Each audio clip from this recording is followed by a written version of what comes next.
All right, a very good morning wherever you are watching us from. I trust that you've been having a very good week and this morning feels good on you. Welcome to our program, Kirk TV in the Morning, where we take a review of what has been happening all through the week. Of course, setting the pace for you to be able to kickstart your weekend in style. And I hope this program is all packed for you to be able to enjoy wherever you're watching us from. My name is Chris Sambo and I'll be keeping you company in the next 2 hours and 30 minutes, talking about matters that have been happening. Of course, it's a political year. We'll be kickstarting in a political note. Much have been happening all through the week, with the lines already now drawn against the Kenya Kwanza coalition and the Azimio la Umoja that is led by Right Honorable former Prime Minister Raila Odinga. And this week, the United Democratic Alliance Party endorsed Deputy President William Ruto to be the presidential flag bearer of the party ahead of the expected National Delegation Conference of the Kenya Kwanza coalition.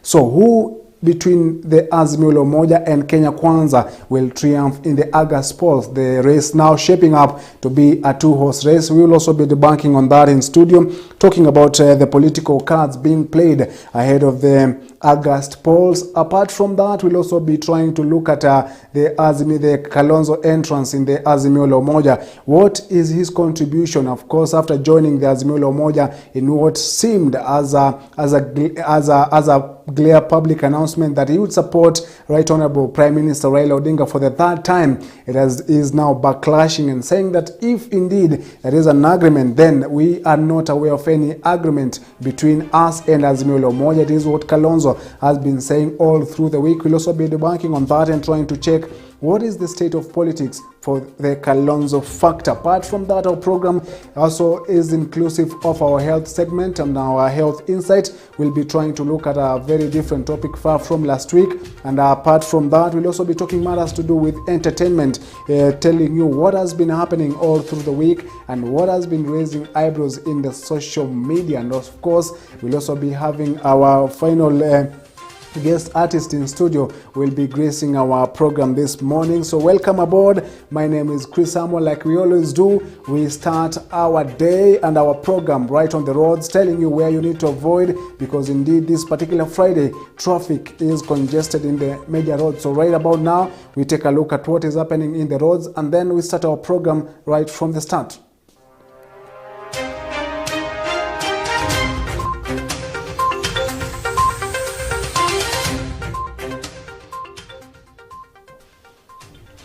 All right, I'm glad that you are joining us this particular morning for Kirk TV in the Morning, and I just want to take you through what is happening in the roads, because as it seems this particular morning, so much is happening on our roads, and I just want to begin with the one of the major roads, that is the Ngong Road. Ngong Road doesn't look so much good, because right from the start there is now lapse of different intervals of traffic heading all through Valley Road, Kenyatta Avenue, State House Road, entering to the Central Business District. That is the Ngong Road. What is happening on Ngong Road is one of the major roads linking to the Central Business District. And looking at the Central District itself, it doesn't look so much good. So if you can be able to avoid the Central Business District, then you better do so, because if I look at the avenues such as the Haile Selassie Avenue, usual culprit of traffic, there is so much snarl up at that particular avenue in the roundabout connecting right into the entrance of the Central Business District. And also Kirinyaga Road does as you enter into the capital city. And then I will take a look at one of the other roads, major roads linking to the Central Business District, and that is the Jogoo Road, right from the start all through Lathiz Road, entering to Kamukunji, and then through Pumwani Road to the Central Business District. Doesn't look so much good. There is so much traffic on Jogoo Road. So if you can be able to avoid Jogoo Road, then you better do so, because right about now doesn't look so much good. And just taking a look at what is happening on the another major highway, that is the Thika Road. Thika Road doesn't look so good right from Muthaiga, where the traffic is usually a normal culprit. The road linking Muthaiga from Kiambu, and Thika Road right at Pangani, entering to Ngara all the way to The central business district doesn't look so much good. There is heavy traffic, as you can see right there on your screen. There is heavy traffic on Thika Road right at that particular point of Muthaiga Road, joining through from Kiambu Road all the way to Thika Road and entering the central business district. So if you are using the Thika Road, then be prepared at Muthaiga. That is heavy traffic. And that is what is happening on the major roads. I just take a look at quickly what the central business district looks like. The central business, the Luthuli Avenue, so much movement within the central business district. People moving right from where they are all through different avenues. So if you can be able to avoid the central business district, doesn't look so much good, and that is what is happening in the Kenyan roads this particular morning. As you can see there, the central business district, the red colors there in the central business district indicating what seems as heavy traffic in this particular capital city. So that is what much is happening on the traffic on the roads. We'll also be taking a look at what is happening there later on in the program, and also be telling you where you need to avoid and where you need to use, especially if you want to get to your place right on time. And as we always do, this is the morning show where we wrap up everything for you all through the weekend. I'm glad you're keeping us company right from the start. And right about now, we'll be taking a look at what has been written in the newspapers, because so much has been happening all through the week in regards to the 2022 political cards, the 2022 political elections, talking about the fierce battle expected between the two factions of Azimio la Umoja and the Kenya Kwanza. Deputy President William Ruto coming out loudly to be able to cement his position as a strong candidate for the August polls. Again, President Uhuru Kenyatta and his ally, his former Prime Minister Raila Odinga, coming up lively to be able to stamp their authority in regards to the presidential race. So we take a look right about now on what has been written in the newspapers.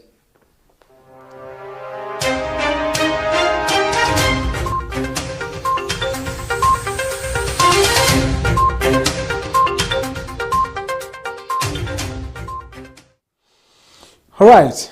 Now we want to take a look at what the newspapers are saying this particular morning, and I just want to begin with the Standard newspaper that on the top page of the Standard newspaper talks about the Mount Kenya risk losing the DP slot, and goes on to say that the pressure is growing on Raila and Ruto to consider giving slot to other regions due to changing dynamics. And it goes on to say, the Standard newspaper, that the Jubilee has already indicated it is not a must for running mate to come from the mountain. The ANC party, which is also a partner in the Kenya Kwanza, is also claiming its pound of flesh in the Kenya Kwanza. That is in regards to the Mount Kenya risk of losing the DP slot. Of course, the running mate of both the former Prime Minister Raila Odinga and Deputy President William Ruto has been a headache on where to settle in for running mate. So that story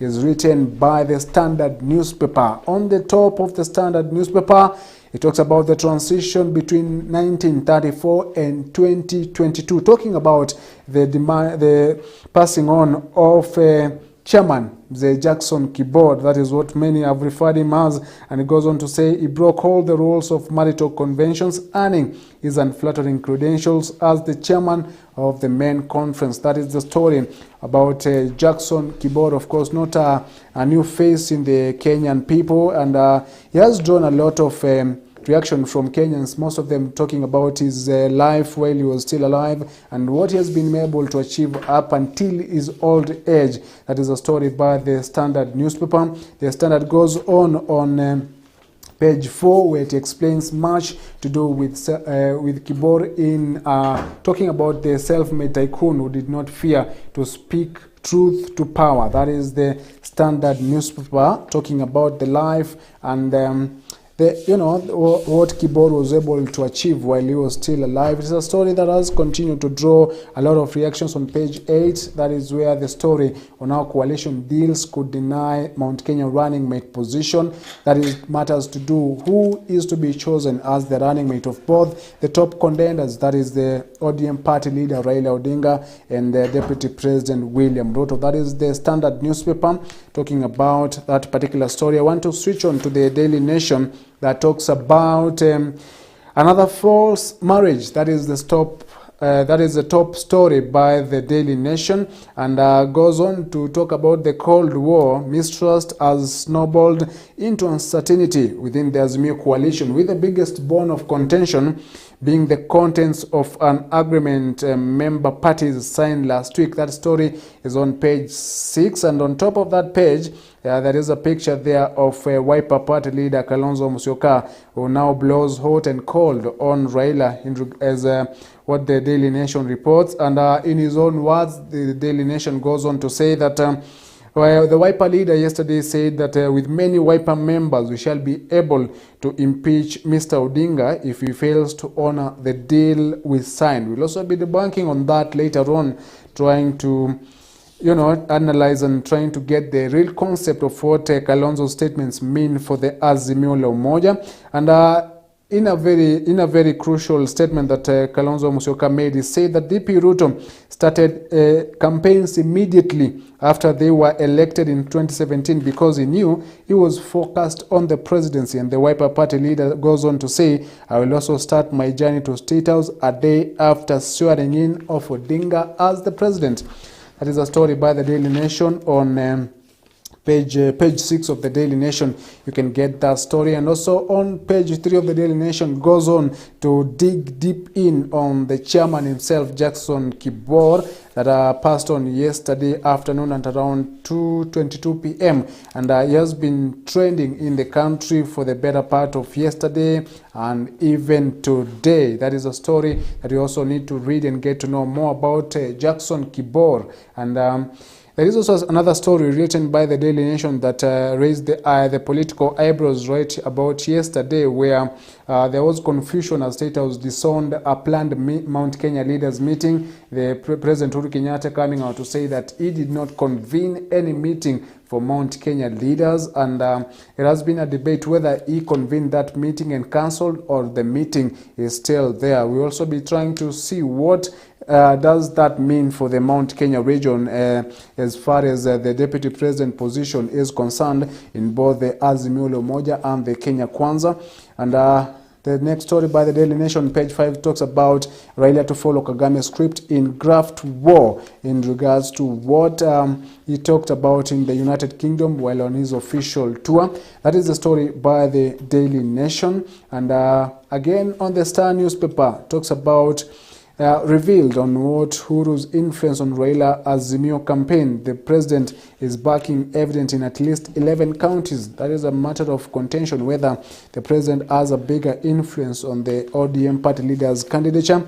And that is what the Star talks about in the top story. The duplication of the Star is the same story in regards to Jackson Kibor. And about the other story written by the Star newspaper is on page 6, where Ruto falls Uhuru Raila for economic mess. And on that note is where I want to jump into the People Daily and take a look at quickly what the People Daily is talking about. And the People Daily on the page 2, the People Daily talks about the puzzle, the top story actually, the puzzle of fake State House MPs meeting. That is a statement by the president where he declined convening a meeting with the Mount Kenya members of parliament, and is a meeting that has raised political temperatures in the Mount Kenya region on why President Uhuru Kenyatta would convene and cancel a meeting. But whether he convened that particular meeting is a matter of contention,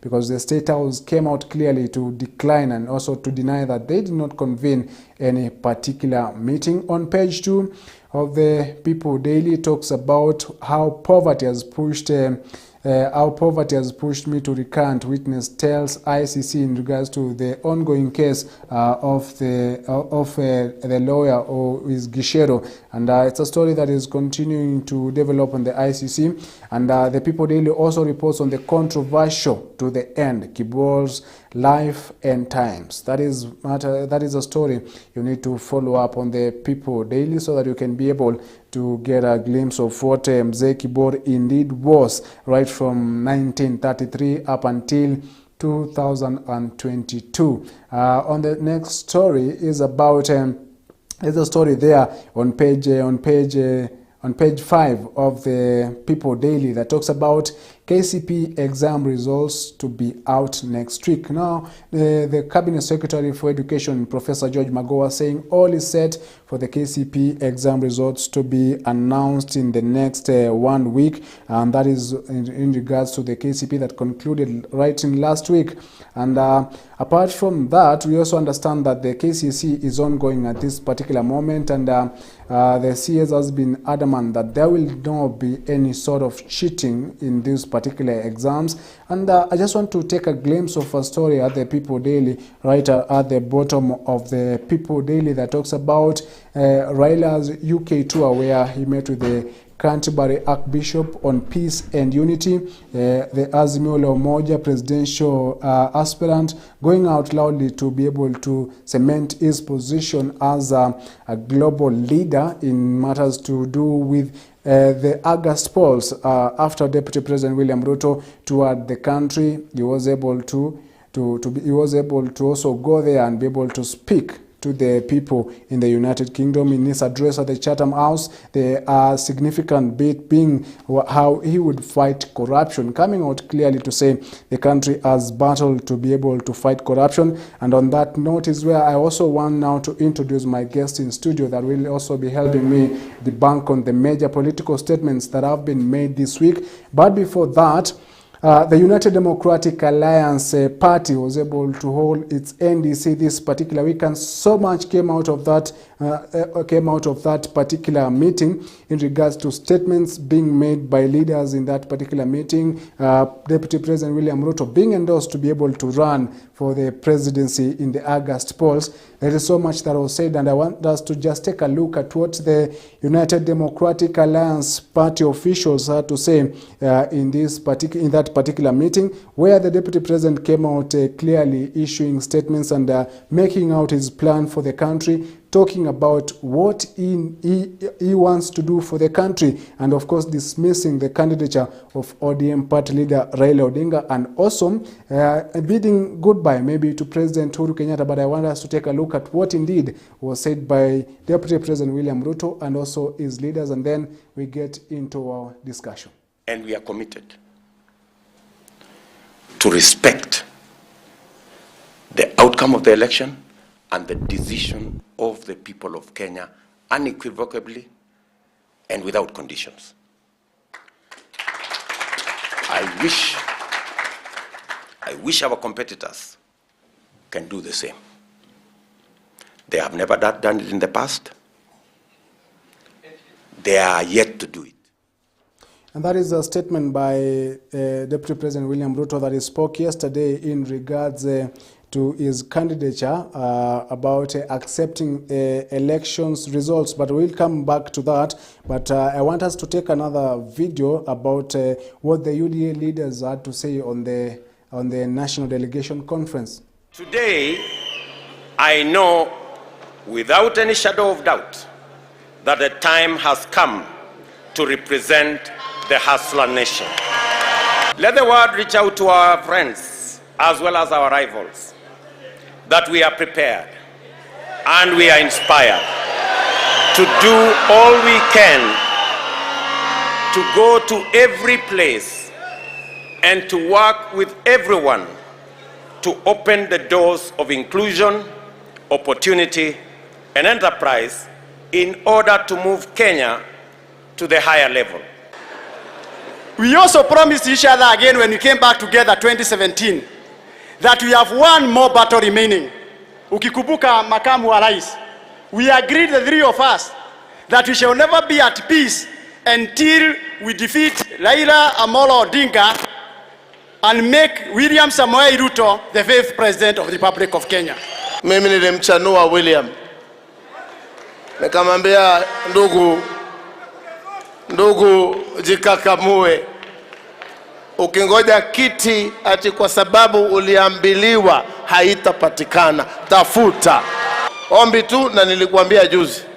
Usije ukateleza ukasahau ukatufanya vile umefanywa, ni uchungu sana. Hao mwasemaje nyinyi? Na mjue ya kwamba hiyo debe hata si rafiki yangu ambaye alikuwa Raila Odinga, hapana. Kuna mwingine anataka tamu yake ya 3. Anataka tamu yake ya 3. Kinyume cha sheria ya Kenya. And those were the statements by the leaders from the United Democratic Alliance National Delegation Conference, and that is where I want to introduce my panel this particular morning. And on my near right is Philemon Kirwa, who is the United Democratic Alliance Party Coordinator, Trans Nzoia County. Welcome to the program, Bwana Kirwa. Thank you very much, Chris. And on my far right is Peter Nguta, who is a political strategist and also a member of the Wiper Party. Welcome to the program this particular morning. Thank you so much. And that is where I want us to begin from. You've heard what came out this particular week. It's a strong statements from the United Democratic Alliance Party. Different statements being made, and I want to begin with you, Peter. From what you heard from the leaders in that particular delegation conference of the United Democratic Alliance Party, they spoke a wide range of matters. What do you take of the United Democratic Alliance NDC this week? To start with, the UDA's NDC was christened to be an endorsement for Ruto. Mm-hmm. But it turned out that it was an avenue to unleash venom and to castigate the president of the Republic of Kenya. And that was very unfortunate of the leaders in that meeting, because what we were expecting were agenda, or now the UDA government, in the most unlikely event it takes power, is going to better the lives of our people. But we were treated to a myriad of issues ranging from insulting to the person of the president and castigating the people who president has chosen to work with. It must not be forgotten that the president has a democratic right to choose whoever he wishes to support. So to this end, I think it was a real letdown to the people of Kenya. Mm-hmm. For our deputy president standing in front of cameras and trying to incite people against the sitting government in which he sits. Mm-hmm. Yeah. You've heard what Mr. Peter has put out. It was a meeting to endorse the deputy president, but it came out to be an attack to the president, significant with statements being made at that particular event. And I also said in the most unlikely event that the Kenya Kwanza wins the election, then they expected much about what would they do for the people of this country. Do you buy to what Peter Nguta said, that in your own meeting that was convened to endorse the deputy president turned out to be a meeting full of venom against President Uhuru Kenyatta? First, Chris, thank you for inviting us in this TV show at Kirk TV. And allow me to send my sincere condolences to the family of Jackson Kibor, who is a resident also of Trans Nzoia County and Uasin Gishu County, for the bigger loss, because he's the biggest contributor of our GDP in Trans Nzoia as a farmer, come politician. He has taught us many values. On the UDA NDC, which I was one of the delegates as a county coordinator from Trans Nzoia for the UDA party, we started off well. We had agendas of the day because I was in attendance. And we had resolutions. We had the delegates had 3 things they were approving, and they were endorsing the deputy president. as the party leader of UDA, and also endorsing him as our presidential flag bearer. Let me take you back a bit on these other NDCs, so that we can still compare. There has been NDC for other political parties, and you know what has transpired before. We are in a political moment, and what I saw in NDC, our NDC was well attended, and even the public, even the citizens themselves, the supporters of UDA who are not delegates, you know, you saw only those who were in the arena. The arena was so full, but there were other people, the other citizens who we had set for them a venue outside, which there were many, and even it turned out later they forced their way into the arena, which it was very nice, and the media didn't cover. On the agendas of the day, we did the legal part of it. We endorsed it. Then we went on the speeches. The deputy president gave his speech. He said what he will do on the judiciary and what these other people wanted to do about the ombudsman and the BBI thing. He said what he wanted to do against this other one. He said what he wanted to do for the farmers against what these other people wanted to do. They are on monopolistic point of view. Deputy President assured the people that he will fund agriculture. On the issue of employment, he talked about it. On the issue, every issue that he talked about was based on his bottom. He explained his bottom-up agenda. He said it's not bottom against the up. It is not up against the bottom. So those are some of the things that I picked myself. The other ones for Jimmy Wanjiki and his friends who attended the NDC, William Kabogo, President Uru's friend, who was in attendance, also gave his speech. So I feel as a UDA member and one of the delegates who was in the forum, we gave what we want to do for the people. Don't you feel that the DP was so much offensive, in that he's also a sitting deputy president and he hasn't even resigned? Don't you think that he was too offensive in the statements that he made in that particular meeting, especially in what he would do that President Uhuru Kenyatta has not been able to do? Well, the deputy president had to tell the people of Kenya where we have come from, where we are, and where we want to go. And anyone, you have to do SWOT analysis. You tell what I want to do. Before you tell people what you want to do, tell people where you've come from, where you are, and where you're going. And that's what the deputy president did. And I want to come to Peter Nguta, but before I come to you, Peter, I want us to take a clip of what the deputy president had to say on the KRA and DCI, because he made a very comprehensive statement. I don't know if we have that clip. We can play that clip where Ruto talked about the KRA and the DCI and all the state agencies. On our first day, we will free the DCI.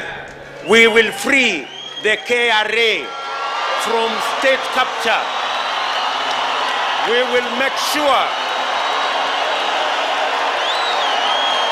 we will professionalize the DCI's office and the KRA for them to discharge their constitutional and legal duty. On the first day, we will appoint an accounting officer for the IG and the DCI, so that going forward, the DCI and the IG will have financial independence, and they will never again depend on the office of the president for them to discharge. And that is the statement by the deputy president in regards to KRA and DCI, and he was referring to them being weaponized to be able to fight his political allies. Peter, do you feel that is an honest opinion by the deputy president? I think that's very dishonest of the deputy president, because the deputy president is serving his 9th year, if not 10th, as a DP. Constitutionally, the deputy president is supposed to be the principal assistant and the number one advisor to the president. My question would be, for the 9 years that the DP has been in power, why has it indeed effected the change that he's telling us? Because it goes down to tell us that the person of the deputy president is very dishonest. Again, he must understand that these bodies he's talking about are very independent. To me, it sounds that he already knows that they are under state capture, which I don't think they are. The National Police Service was supposed to be an independent service, and that's why it was transformed from being a force into a service.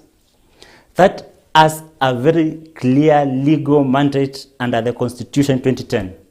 So I think for a person of the deputy president to spew such venom and try to say that the DCI, the National Police Service, the KRA are under the state capture, I think it's very dishonest of him.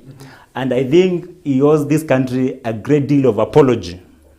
Because by what he's doing, he's trying to bring warring camps into a fight, either by words or by any other means. But from where he sits, he knows very well that he's doing this because his people who accompany him sometimes are targeted. And we don't know whether the targets are not substantiated. Because I'm very sure the National Police Service and the DC and the KRA will never go for any person simply because of political reasons. You see? Because some of the people who have been accused and are in his camp have been vindicated of being people who are of very low moral standing. And to that, towards that end, I think the deputy president was on the wrong. And as I've said earlier, the ADC was just a congregation whereby people came, they spewed their hate, their vitriol, and the venomous effects of that were just left there, and we just hope that they won't continue in the future. And coming to you, Kirwa, I hope you've listened to what Peter has been able to put out. The DP must come out and apologize for what he put out in regards to, saying that there is a state capture of the state agencies such as the DCI, the KRA, because they are being weaponized to fight against his allies. Should the DP be able to apologize for making that particular statement? Chris, I'm sure me and Peter, I've never worked for government. And the deputy president has been in this game for 30 years.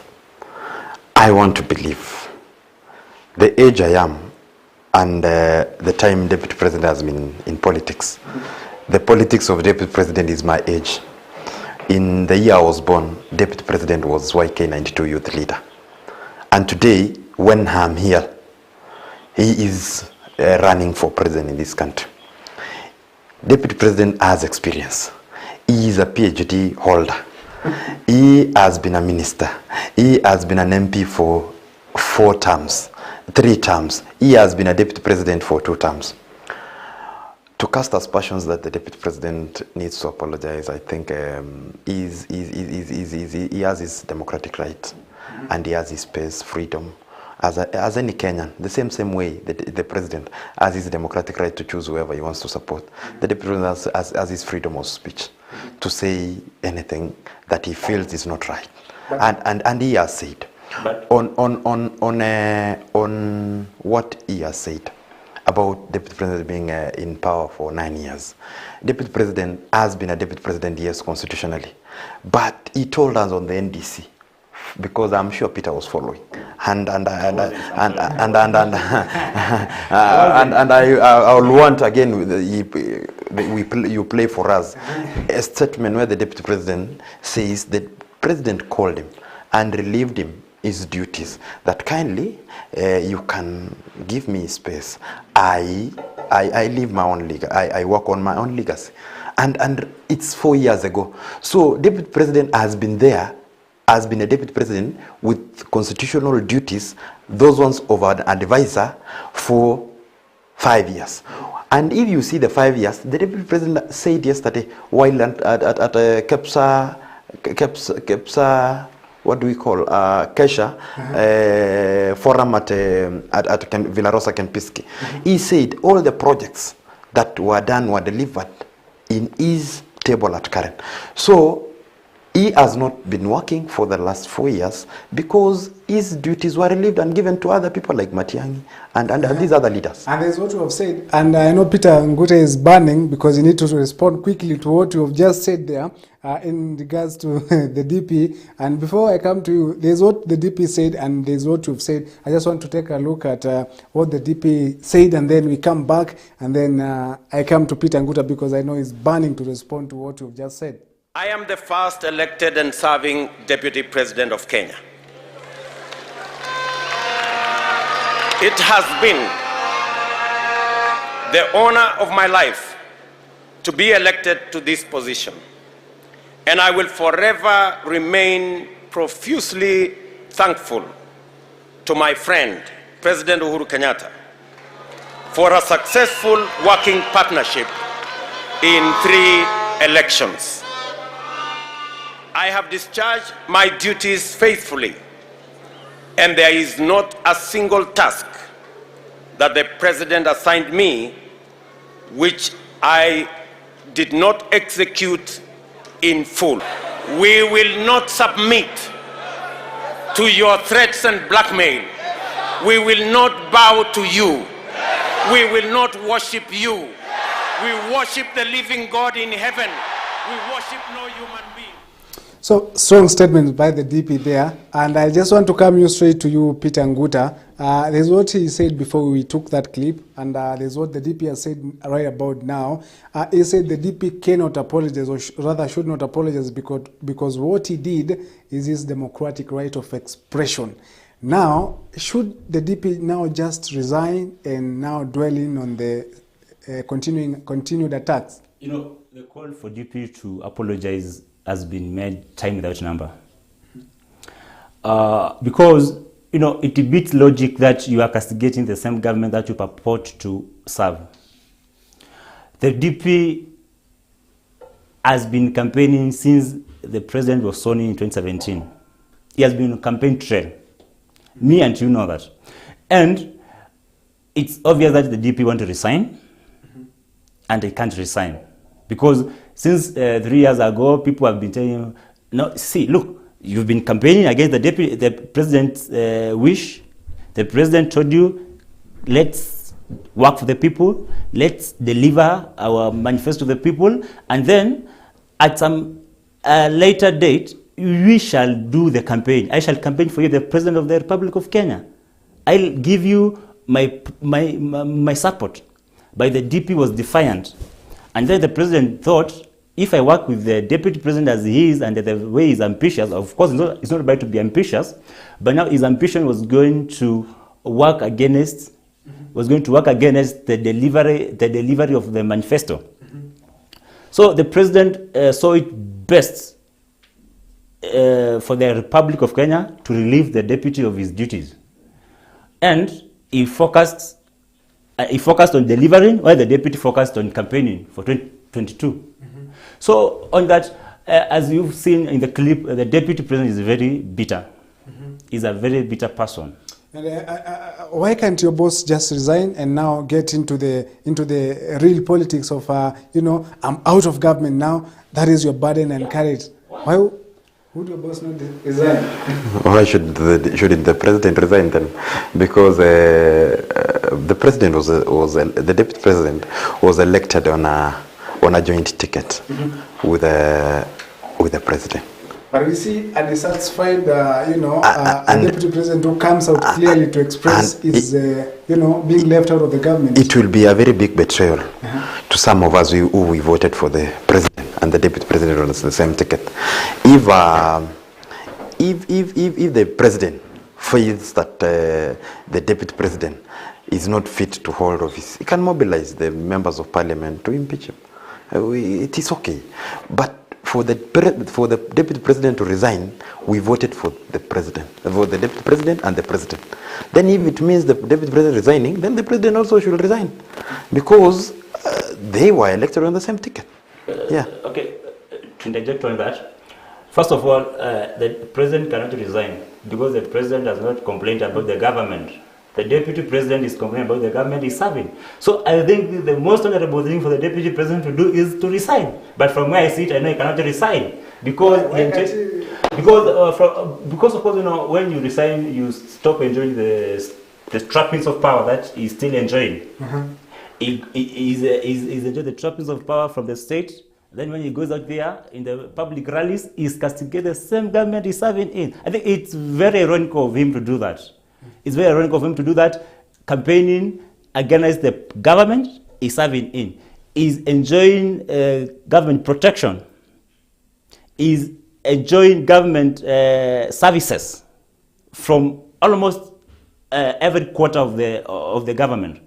But at the end of the day, he stands on a podium, castigates the president, castigates the government, castigates independent bodies like the KRA, like the DCI, like the National Police Service that are mandated to serve the people of Kenya. But he has the authority and the audacity to castigate these bodies. You know, I find it very ironic of the deputy president. To be honest, I think the most honorable thing he could do, although I know he cannot do, is to resign and get into the campaign trail, and I wish him all the best. Kirwa, Yes. how powerless is the deputy president as of now? The deputy president is not powerless because he still has a following of us, these people in UDA, and he controls the National Assembly. It is not only the deputy. It's not only the deputy president who has castigated the government. Even the president himself has castigated his own government by saying, one, we will not be able to deliver the Big Four agenda. Kanzatina said yes the other day. The president has said before that this country loses 2 billion shillings a day. That one alone is enough for the president to also to resign. So casting aspersions on the deputy president to resign as at now is not the solution. What we are doing is that we the deputy president is a senior Kenyan. He's a senior citizen in this country. He enjoys, even if today he resigns, he will still enjoy the government protection. He will still enjoy, and there is nothing much the president is enjoying, the deputy president is enjoying from the government. He's only that he's staying there, he's staying put because he doesn't want to betray some of us. And constitutionally, the term of a deputy president ends after 5 years. So by him resigning, he is not a vice president, he is a deputy president. By him resigning, he will have betrayed majority of Kenyans who voted for him.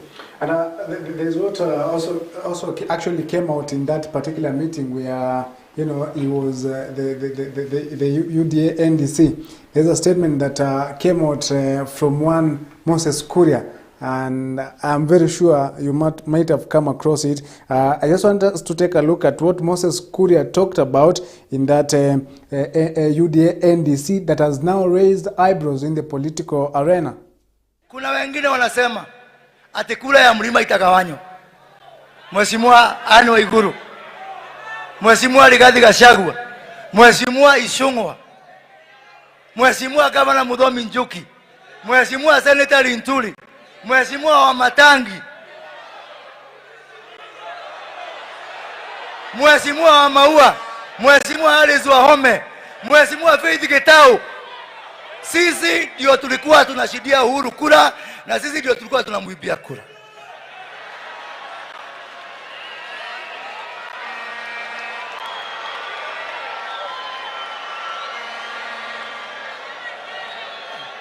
Akili yote iliweka Uhuru kwa kiti iko hapa. Ile iko Azimio ni mwili peke yake. Ile iko Azimio ni mwili peke yake. That is what Kuria said in that particular NDC.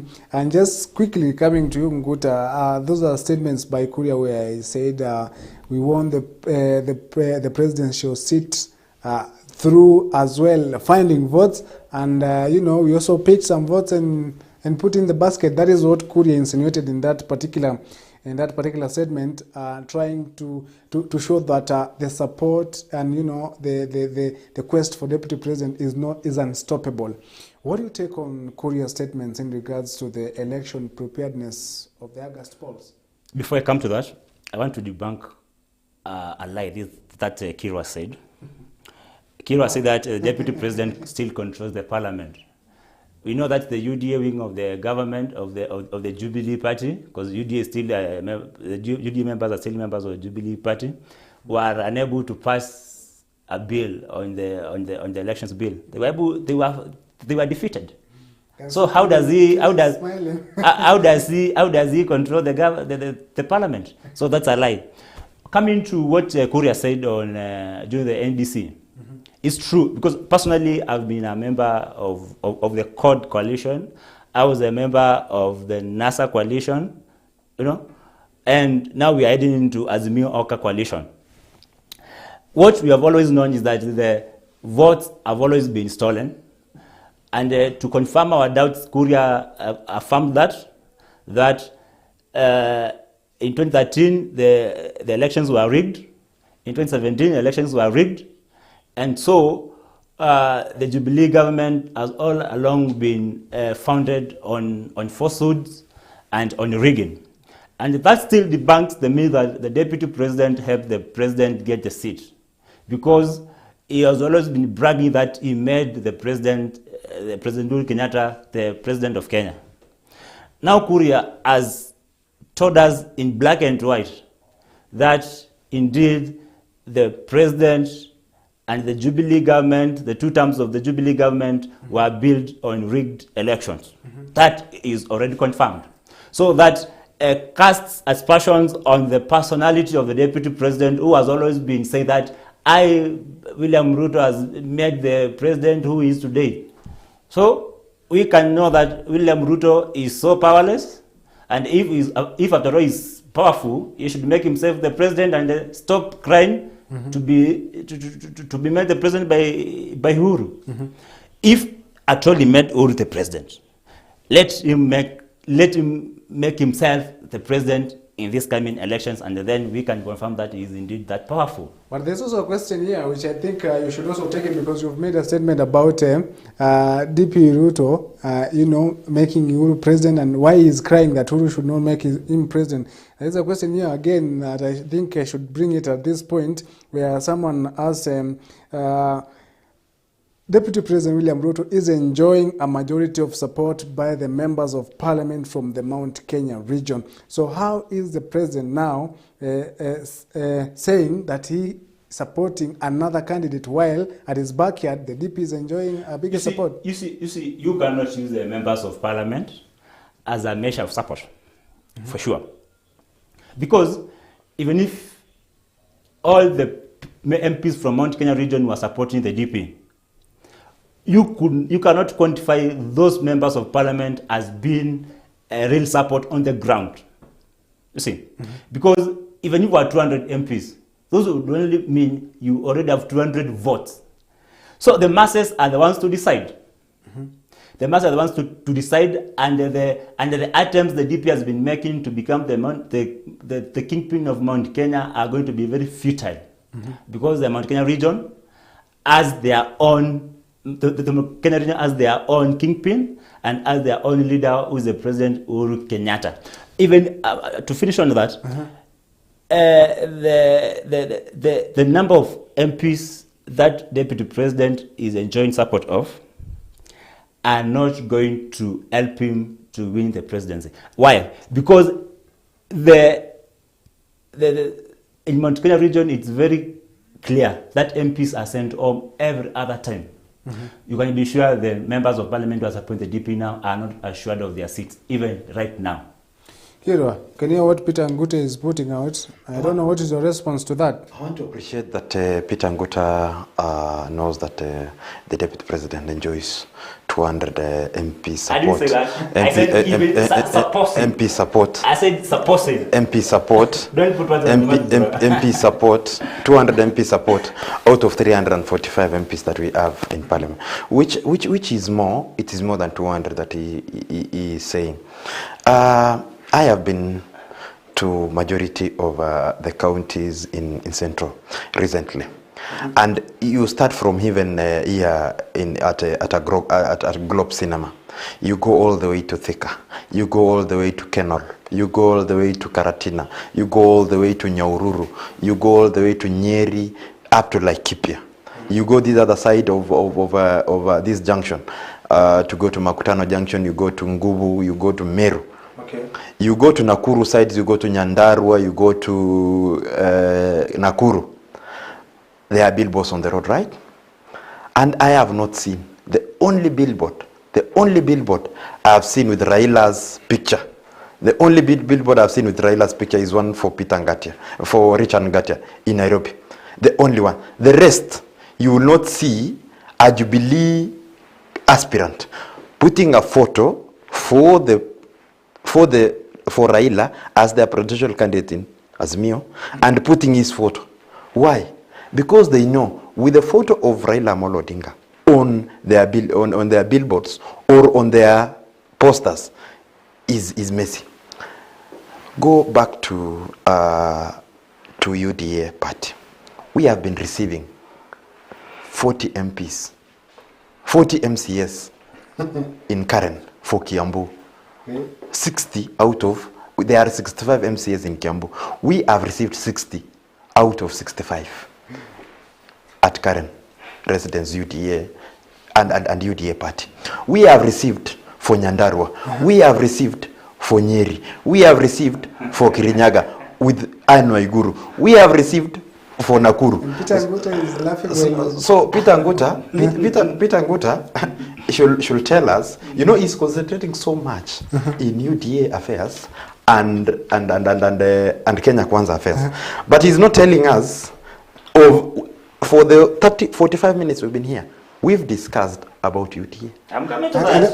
I want us to take a very short commercial break. Yeah. Then we come back with that discussion that you're trying to bring. So I want us once we come back, we discuss on now the other side, because much attention is on you, even in the streets. We are coming. As I finish, even in the streets, when we are walking, then you see the eyes of many men following one lady. You will know that lady is pretty. We take a very short commercial break, and then we'll be coming right back, because now the battle has been drawn. It's the Azimio la Umoja against the Kenya Kwanza. A very short break, and then we'll be right back.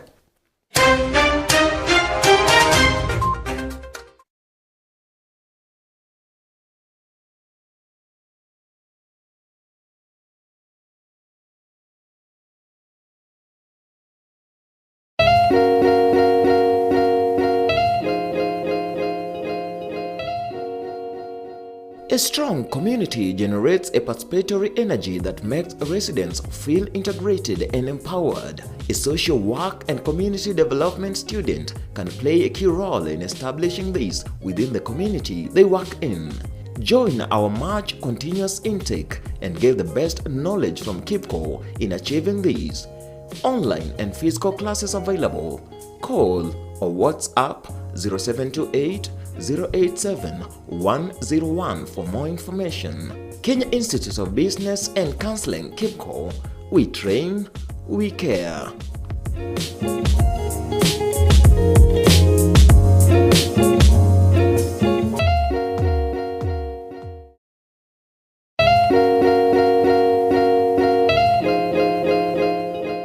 The Presbyterian Teachers College, Rubate, an institution with a long, rich history in teachers training, invites you for the May 2022 intake.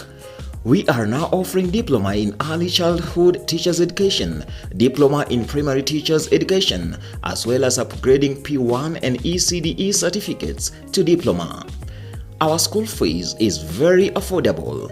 For more information, call 0720-312-021 or 0737-141-401.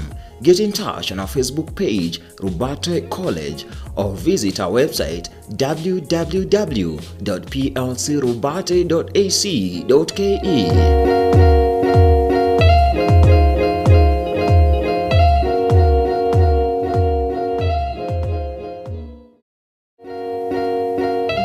Revamp Zone want you to be relaxed as you cheerfully host your special occasion. We shall help you organize your great event and give you related services of outside catering, cakes, photography, decorations, tents, chairs, public address, videography, and MC to entertain your guest and event organizers. Call Mary now on 0722 313 306 or 0722 867 370. That is 0722 313 306 or 0722 867 370 and start planning your event.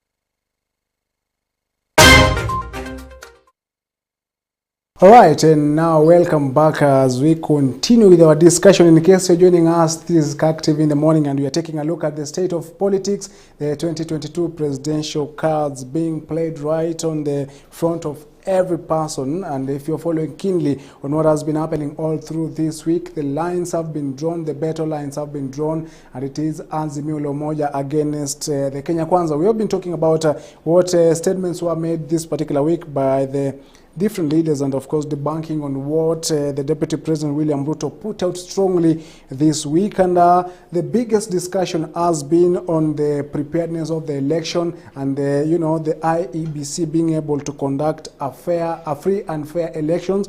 And both the top contenders, that is the Deputy President William Ruto and the ODM party leader Raila Odinga, were able to also put out and talk about what what they expect after the August polls. And the big question has been, will the loser of the election be able to concede defeat? And I want us to take a look at what Deputy President William Ruto and ODM party leader Raila Odinga had to say on election. And then we get into our discussion about the same in regards to whether Ruto or Raila will accept the election in this particular August polls. And I want us, if that clip is ready, we can take that clip and see what they had to say in regards to accepting the election results.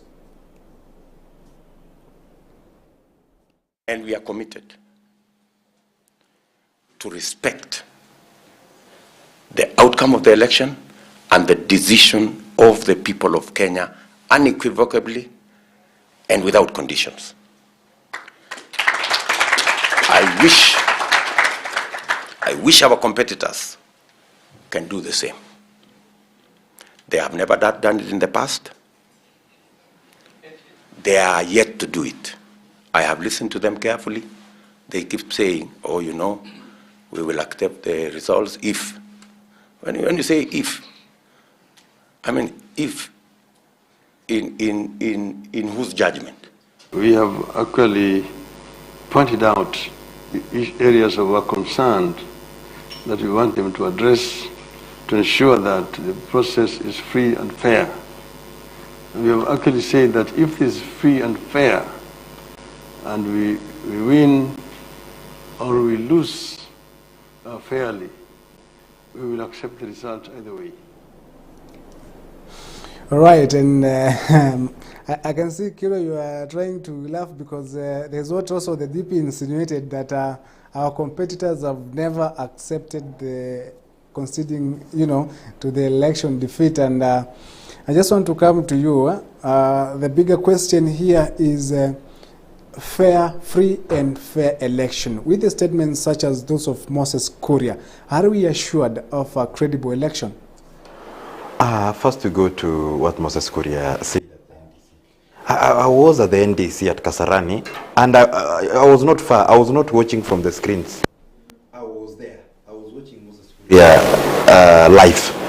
Moses Kuria comes from a community in Kenya where they have a challenge with some pronouncements. Like what I heard myself is that walimuimbia Rais Uhuru Kenyatta hadi ndani kabisa mpaka akashinda kura. That is what I understood from Moses Kuria's statement. From what people are passing that Moses Kuria said walimuibia kura rais. I don't understand. On Raila wins elections. Raila wins elections fairly. He will not. He knew he wins. Like in 2007, he won elections, but he didn't accept that he won the elections. I was young, but I followed because of passion.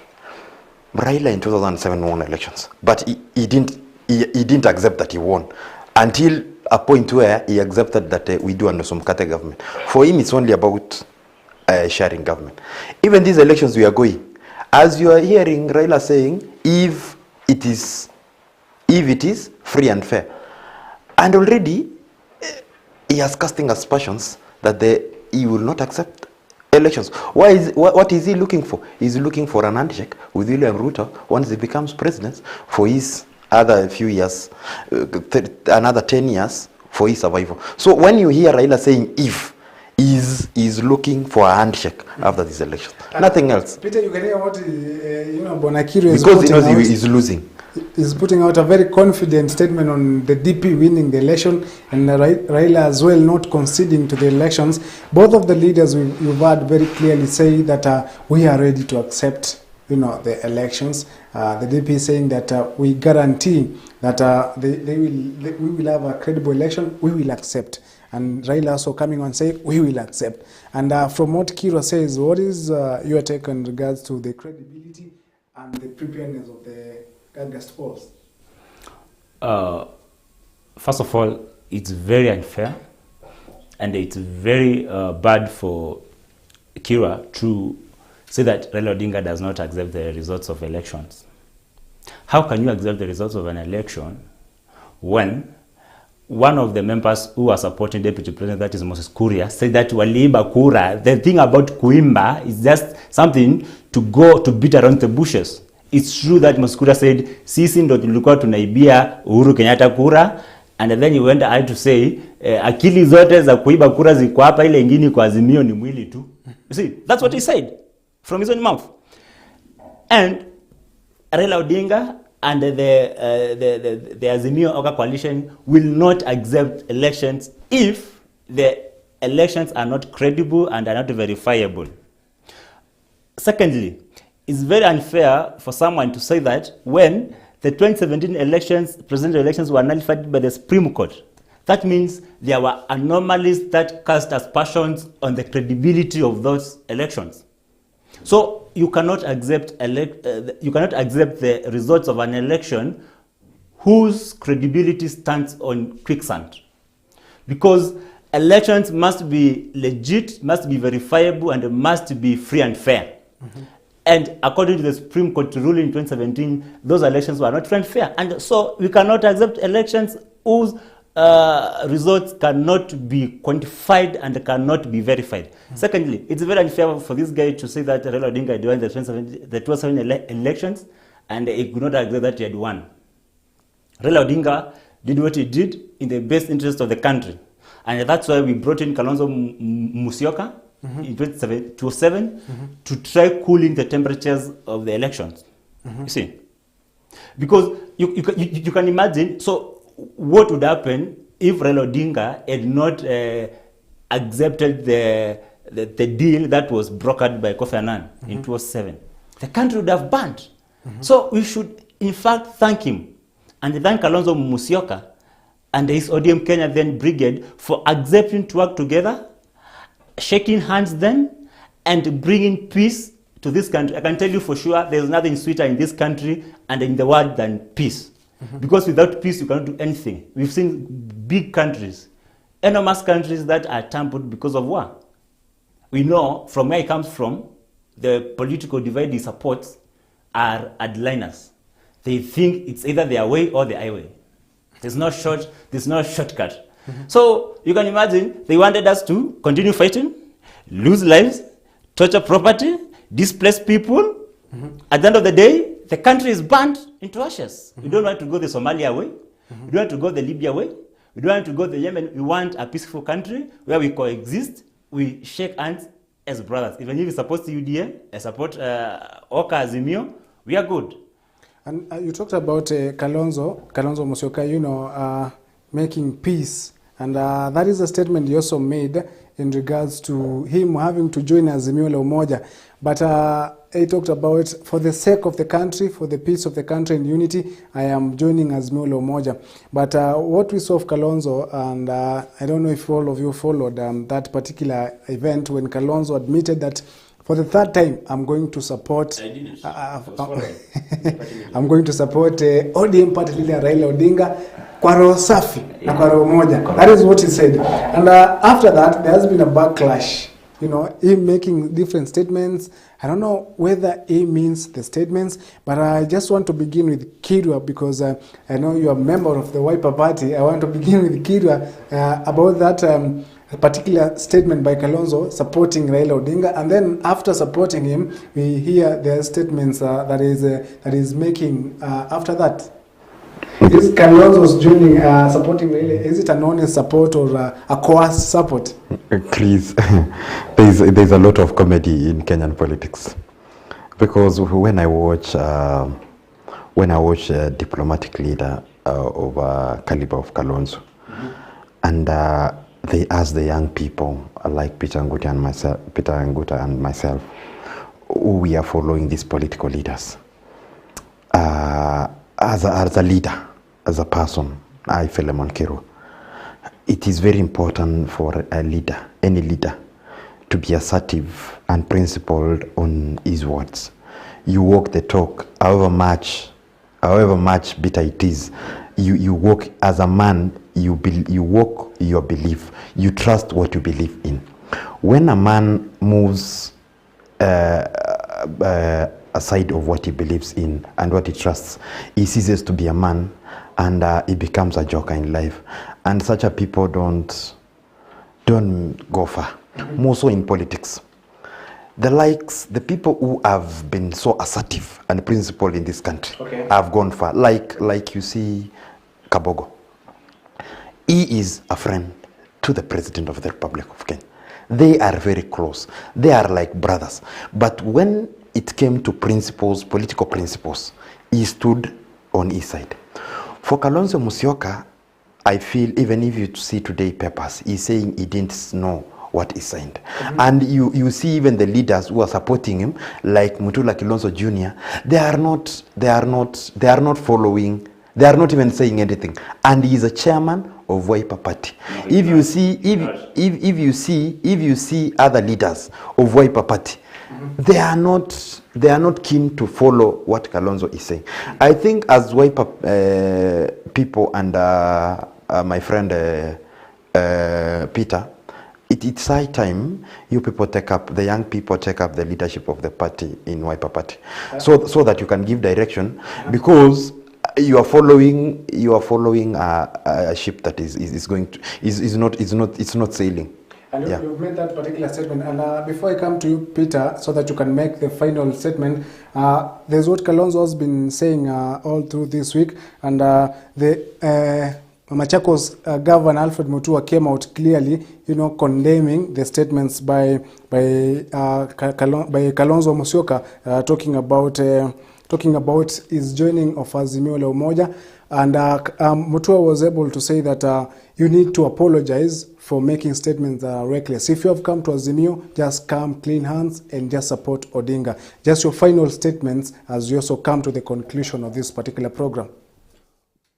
First of all, it was a bold move by my party leader, His Excellency Kalonzo Musyoka, to find it in his heart to work again with Raila Amolo Odinga for the sake of the country. We know the UDA guys are very bitter with the decision we took as a party. Our decision was well informed. We didn't do it under coercion, because our difference with the Raila Amolo Odinga and the ODM party was not on principle. It was based on a few issues about the trust deficit and everything. So our problem with ODM is nothing to do with Raila being a bad person or so and so. We know Raila is a statesman. He has stood the test of time, and from where I sit, he's going to be the 5th president of this republic come August. We've done it in 2013. We won in 2017, but the votes were rigged. we are going to win clear this time round, and sisi hatutaiba kura, we are going to win straight. Secondly, it's very wrong for this guy to say that we need to take the leadership of the party. Kalonzo Musyoka is our party leader. Is a person who is recognized in our country and even from without the country. Is a guy who has walked the talk from where he came from to where he is now. Is not a guy you can ignore. And yes, we know that he said that he will not support Raila Amolo Odinga for that time without a measure of reciprocity. But again, we say it's only a fool who does not change his mind. And in my mind, I'm very sure that my party leader is not a fool. You cannot be rigid on matters so important as the national discourse. So he found it in his heart to support Raila Amolo Odinga yet again for the third time, and for the sake of the country, because we don't want this country to go down to the dogs.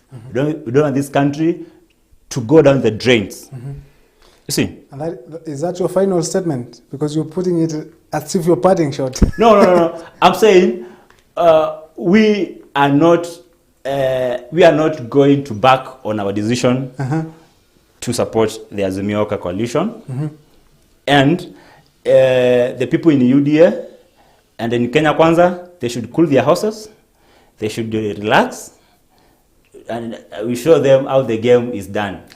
Yes. And that is your statement, and I will not also conclude this particular program before Kirwa you also give your final statement, but I want us to take a look at the segment of the Kenyan perspective, what Kenyans had to say this particular week, and then I will come back to Kirwa, and he'll also be commenting on his parting shot on the Kenyan perspective.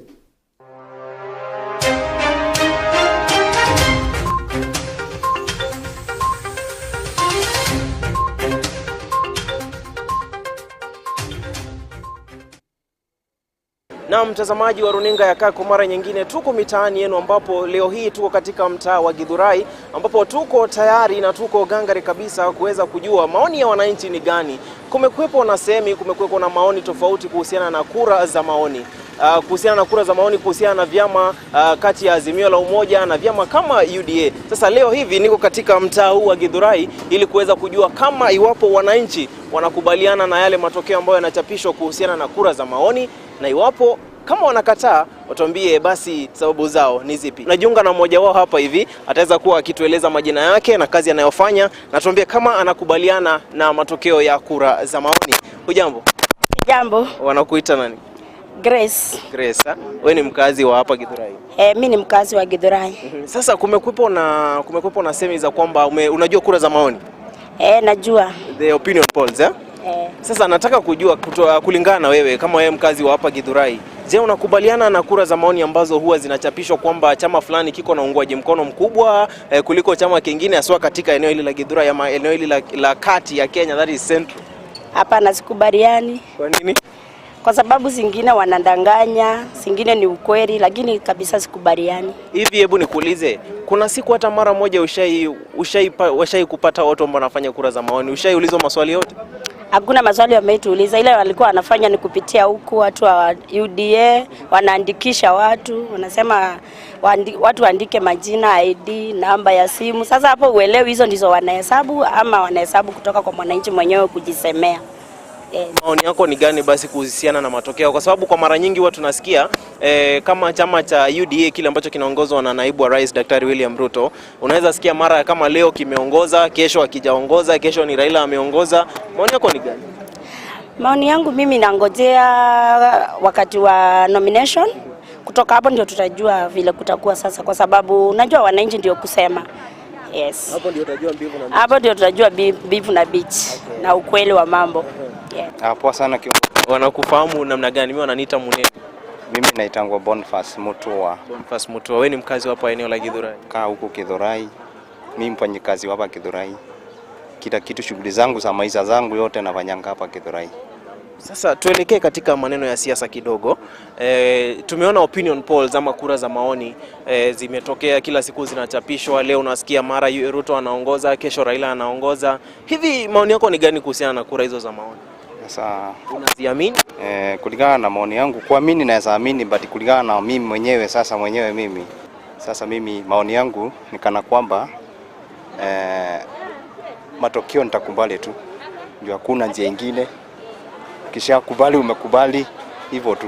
Kwa hivyo hata zikitokea leo hizi zinasema kwamba Ruto anaongoza na 99.99 utakubali? Mimi nitakubali mwenyewe. Manake mimi sasa utafanya namna gani kiongozi bana? Lazima ukubali. Okay. Hivi ushaipata nafasi ya labda kuulizwa swali na mmoja wao ambao wanafanya kura za maoni? Of course, but ilikuwa wakati ya Kibaki. Kutoka hiyo wakati wote sijaiulizwa na mtu, labda wewe mwenyewe ama nyinyi ndio mmekuja kwangu kuniuliza mwenyewe mimi. Kura za maoni zimekuwa zikichapishwa kila mahali, mara tunasikia Ruto anaongoza katika mlima kama sasa hivi kwa paka sasa. All right, and those are the sentiments by the Kenyans speaking in their own language, saying sisi hatujali nani atashinda, bora mwenye atashinda tu tutakubali.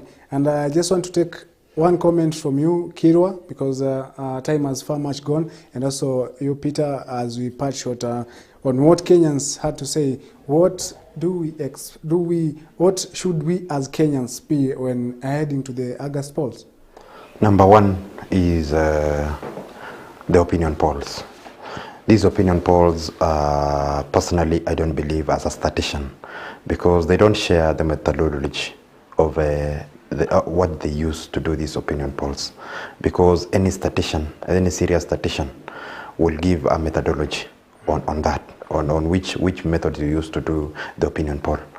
And those are biased opinion polls, and no one should believe. However, we have a right to reject and not to support. Number two is about as much as we are in Azimio, others are in Kenya Kwanza. I know for us in UDA and Kenya Kwanza, we are competing with the President of the Republic of Kenya as a presidential candidate, but through Raila Amolo Odinga. But we will do a peaceful elections, and we pray for peaceful elections. And the last one, we want to pray for this country as we head towards the elections, because it's not a do or die game. There is if you lose, you have another day to fight. Thank you very much, and it has been a nice being here. Just 30 seconds as we finish. We pray for peaceful elections. And we urge Kenyans to prepare for a Raila Odinga presidency. Thank you. All right, thank you so much, gentlemen, for making time for this particular discussion. Philemon Kirwa is the UDA coordinator in Trans Nzoia County, and Peter Nguta is a political strategist and also a member of the Wiper Party. Thank you so much for making time this particular morning, and I hope we can also have this particular discussion some other time. And I hope that time now will also be measuring on the Wiper Party leader, Kalonzo Musyoka, or rather the Azimio la Umoja flag bearer Raila Odinga, because Kira said we measured on the deputy president, but that is a discussion for another time. Thank you so much, and we want to take a very short break, but before we take a very short break, I'll leave you with a segment of the Health Insight, where we talk on matters to do with health and how you can be able to improve your health. And on this week's episode, our health reporter Aida Monzatsi now talks about the oral health care. We are looking at oral health. So many people fear going to the dentist, or just assume going for those dental checkups. So on this part, you'll have a look at what exactly happens during a dental checkup. So here we have our patient who has come in, and we want to examine. First thing that we always do is do a general check in the patient. We look at their face. Is there any part that is swollen, or do they have like an abscess or anything like that? Do they have any cuts on their face and things like that?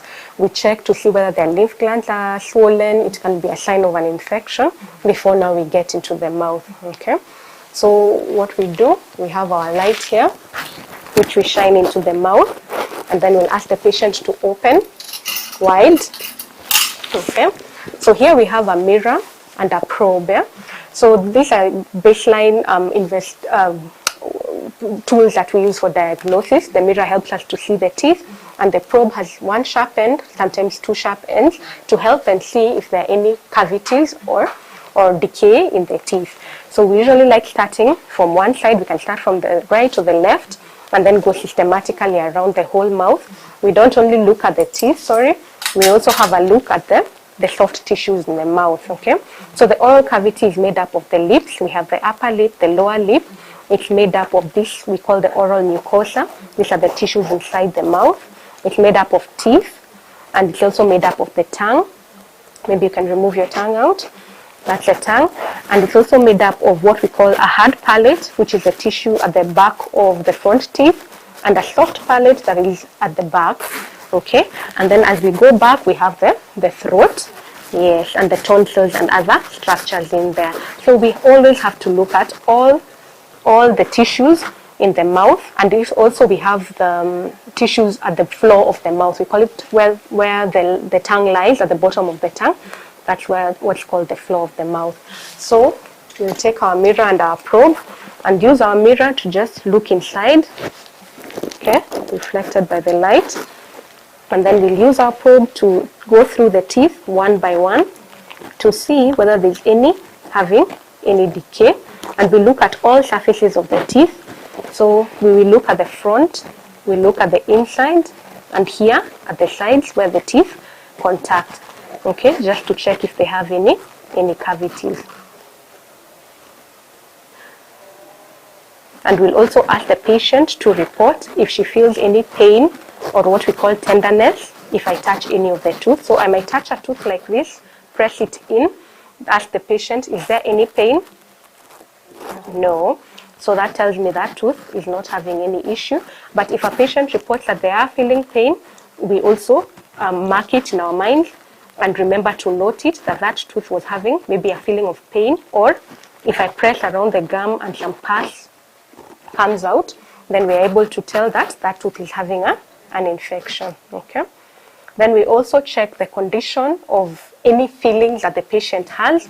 This patient has a feeling at the back tooth. Yeah, so we look at it to see if it's broken or if anything is wrong with it. If it's fine, we can also inform the patient that that feeling is fine so that they know that they are okay. Okay.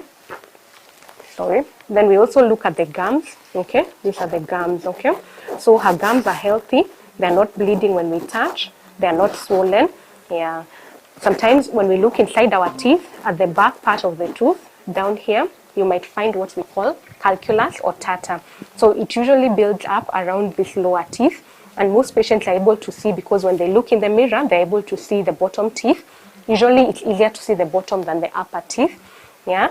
So if you find that you have a yellow colored or a cream colored hard tissue just here along the lines of your tooth, it's also good to come for a checkup. Okay. Yeah. So in case I find that maybe I'm suspecting the patient has dental decay between the teeth, I can send her for, okay, you can close. I can send her for what we call dental radiographs or x-rays. So what dental radiographs do, they're able to pick up if there's any decay in between the teeth where our eyes are not able to see very well, or where we're not able to pick up with the probe.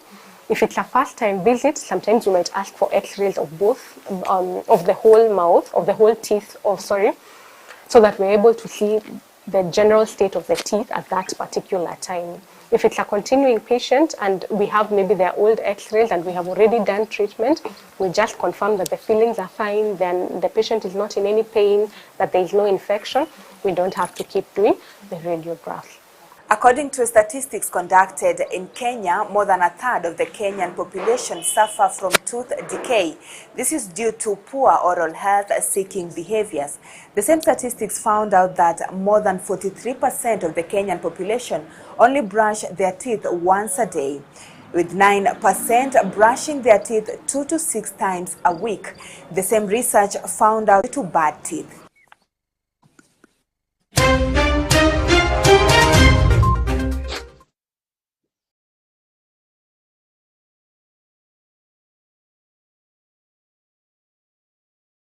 Are you looking to grow a business? Kirk TV offers you a variety of advertising opportunities to suit your budget. Advertise with us today and reach your potential customers countrywide. For more information, email us on sales@kirktv.org or call 0794 588 054. Difficult. You mentioned that if you're not working, then you're not romantic enough to be married.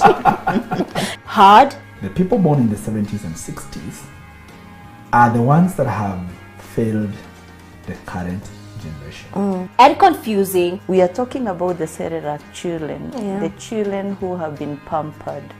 They are the ones who are not taking care of their own children when they give birth to them. Creating stable families for a stable society. Families are work, but you can work it. All we want is the best for our families and for our families to be transformed and stable and strong together. Transforming Families, Saturdays at 8 p.m. only on Kirk TV.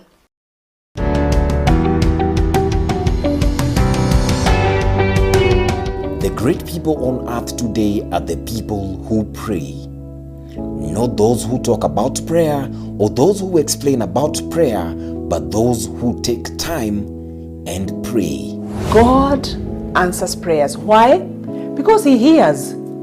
His ear is not deaf, so He hears our prayers. Men and women who go before God, we should be men and women of godly standards. Sure. So we abide.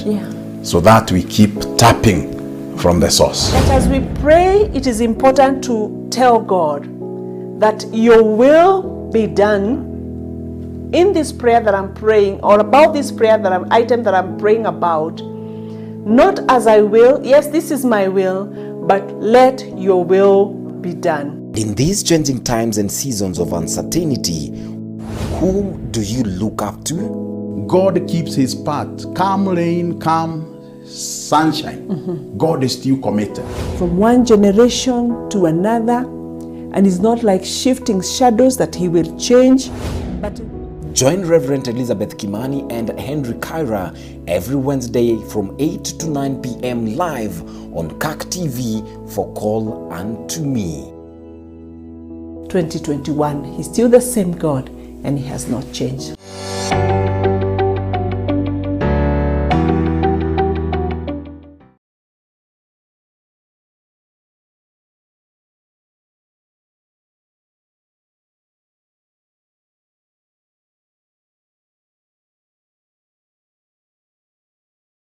Here on Transforming Families, we offer guidance, Whatever salary you have, you can still manage a family.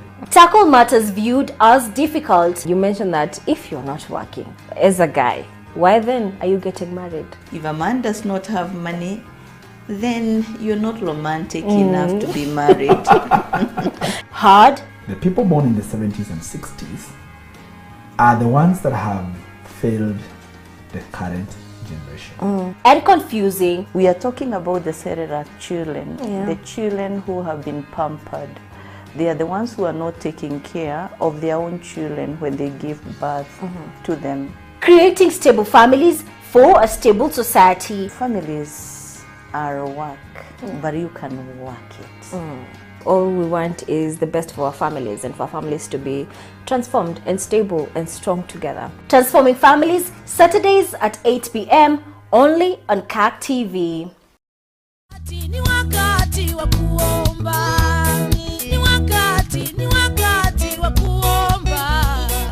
2022 is a special year for the Women's Guild Fraternity, for we will be celebrating 100 years since the Women's Guild Fellowship.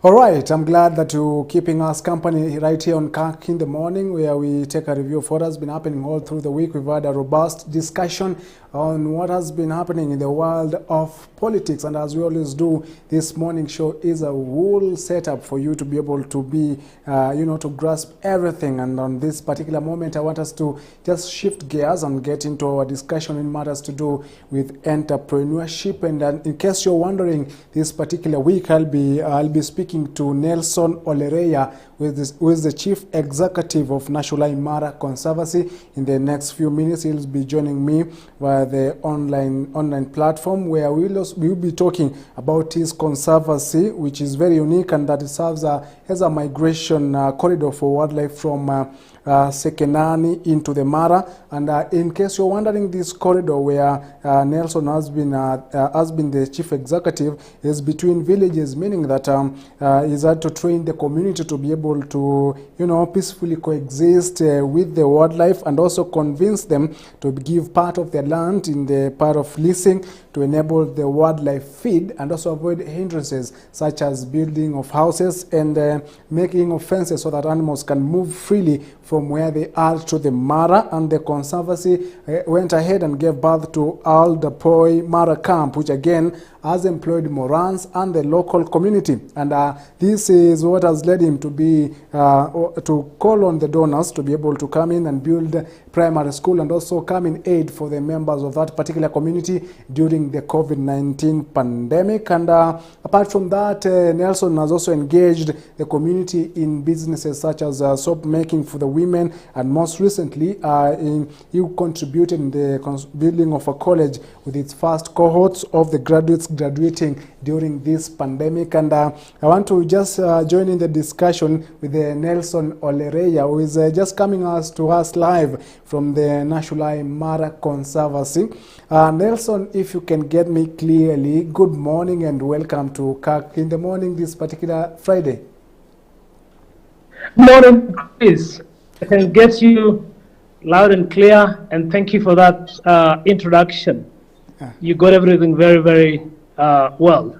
And if you can just tilt down your camera a little bit so that we can get to see you very well, because as you're coming to us, I can see you clearly, and that is very good. We are coming to you, you're coming to us live from where you are. We can see the, the serenity of the Mara Conservancy. And I just want us to begin this particular discussion because I've given a very comprehensive introduction on you.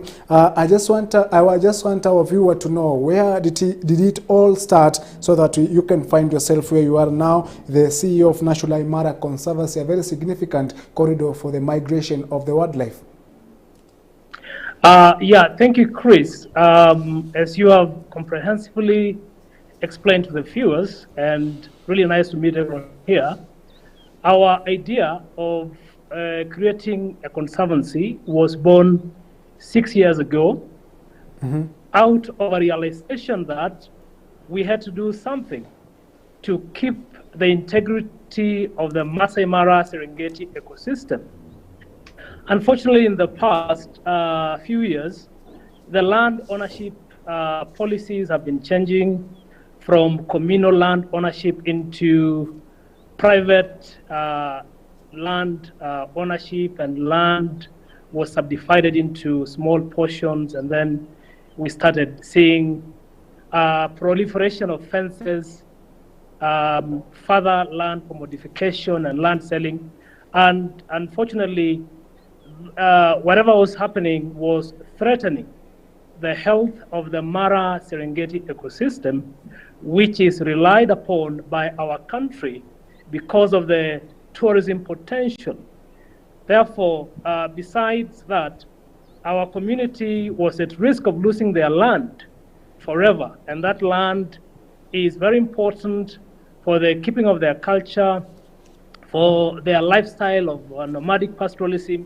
So we came together as a community to remove fences and open up the spaces between our community lands and the Masai Mara so that wildlife can move freely.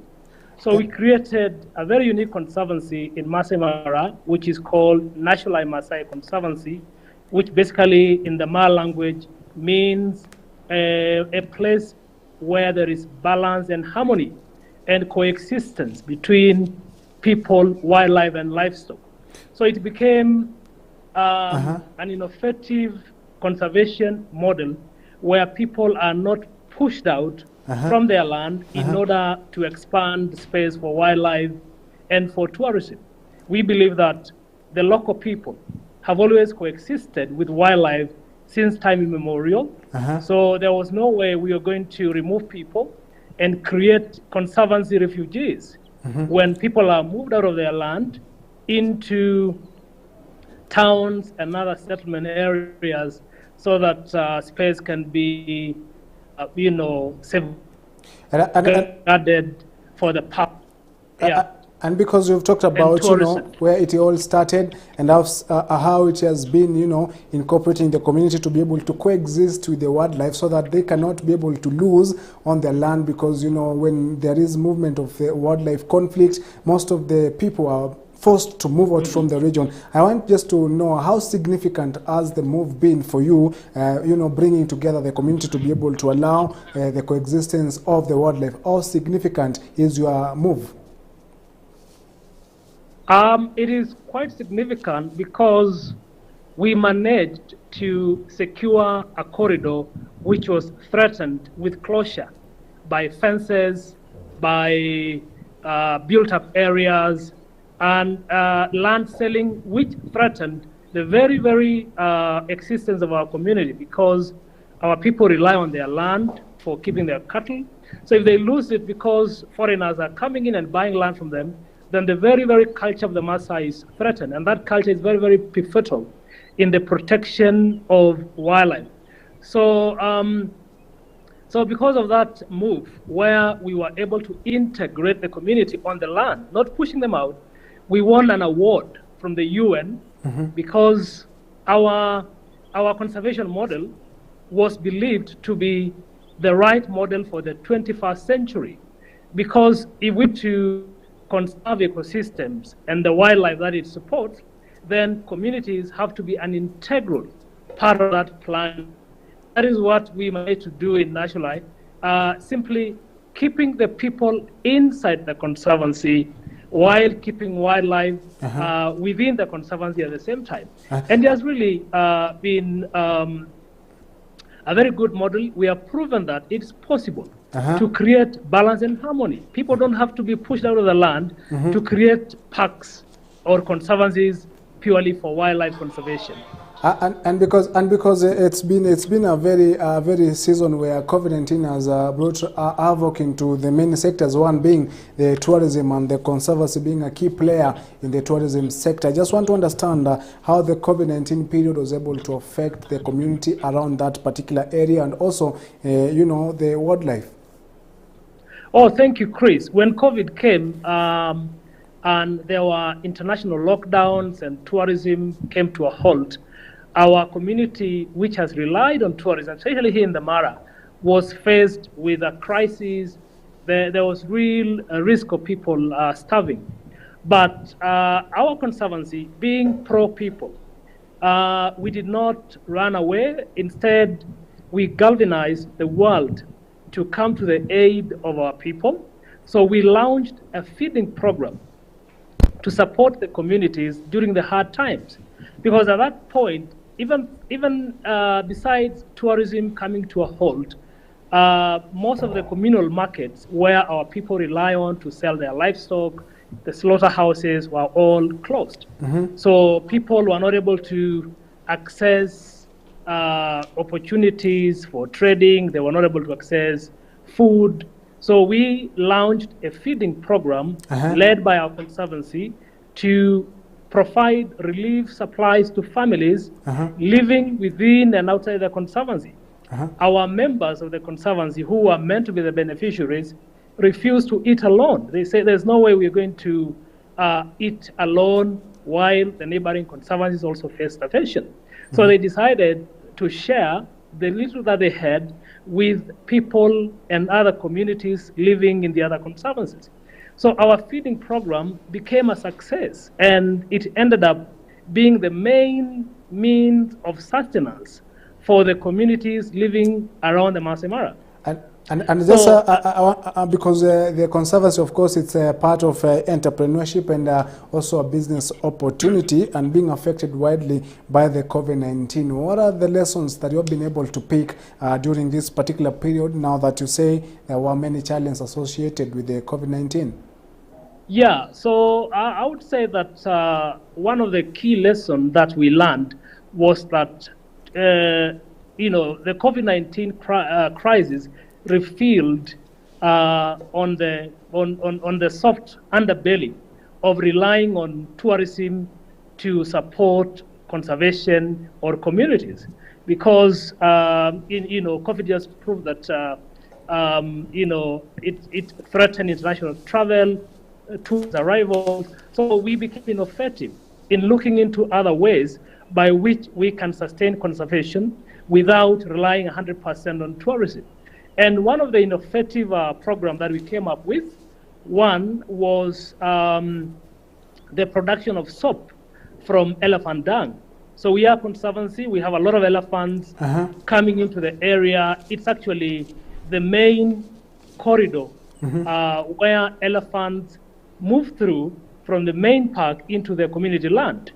So in that process, they leave a lot of dung in the area. So our youth and the scouts, the rangers who keep this conservancy under protection, would collect all the elephant dung. And we have pioneered a way of turning the elephant waste into an organic soap, which we are now selling locally and internationally, and using the profit from that soap enterprise to protect wildlife and support the community with job creation. And besides that innovation with elephant dung, we have also established a training college to empower our community and other Kenyans with skills, especially the youth, so that they can gain skills to get either employment in the Mara or elsewhere, or to start their own business. And I just, because you've also mentioned about the college, I was about to ask you about the same,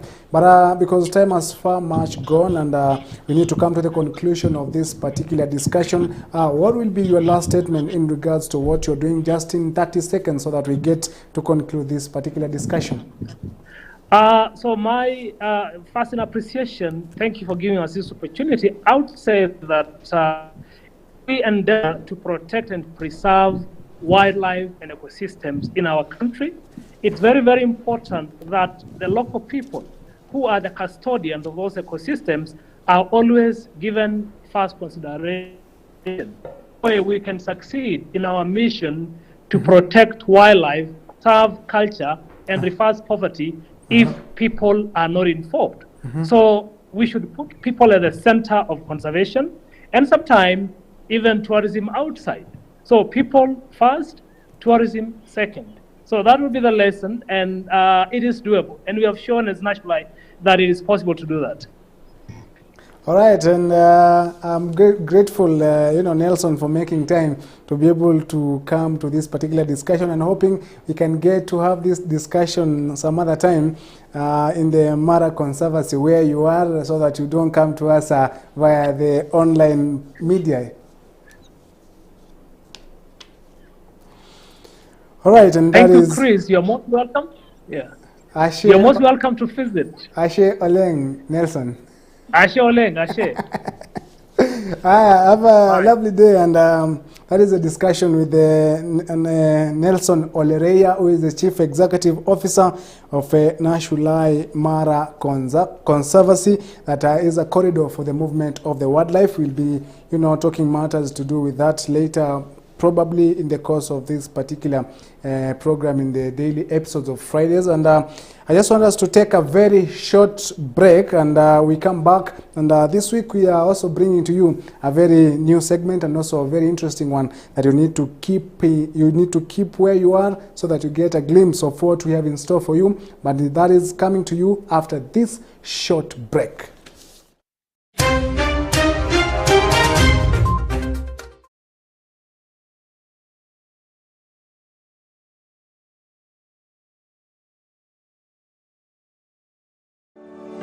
Eidoville Trust Girls Secondary School is a Catholic day and boarding school run by Our Lady of Charity of Eidoville Trust. Eidoville Girls Secondary School is one of the best schools to be in. Our school has all kinds of girls. We are able to have girls from all parts of this country, and when they are with us, you wouldn't realize that they belong to which part of tribe or denomination. Our school is able to cater for all the students that come to us. We have partial sponsorship and those retaking KCSE exams. Intake for junior secondary school starts next year. We are situated at Donholm Phase 8, right turn off Jacaranda Roundabout, 500 meters from Greenspan Mall. For more information, contact us on 0728 403 149 or 0719 836 923. Or email us on edovelgirlssc@gmail.com. Edovel Trust Girls Secondary School, quest for excellence.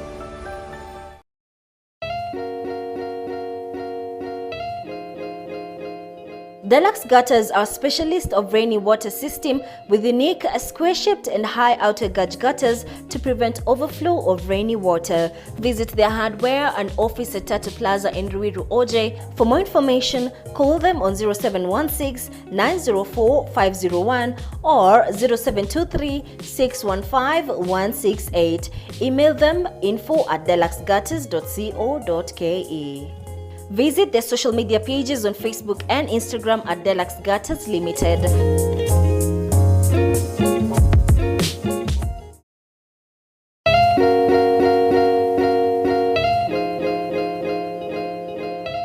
Galson Consults is a real estate firm dealing in property management and selling of properties. Currently, the following plots are available with ready title deeds.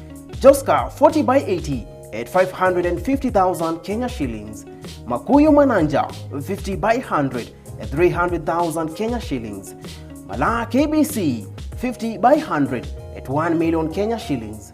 Koma Hill 50 by 100 at 1 million Kenya shillings. Kajiado County Isinya 50 by 100 at 800,000 Kenya shillings. The available plots are ready title deeds. For more details, reach us on 0722 808 455, 0722 808 455.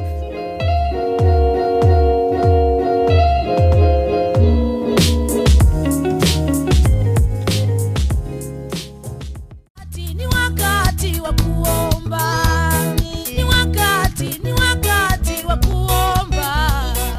2022 is a special year for the Women's Guild Fraternity, for we will be celebrating 100 years since the Women's Guild Fellowship began. We must acknowledge that this has been made possible through prayer. In this spirit, we are beginning a journey of 100 days of prayer and fasting for all women, beginning 12 February to 22nd May 2022.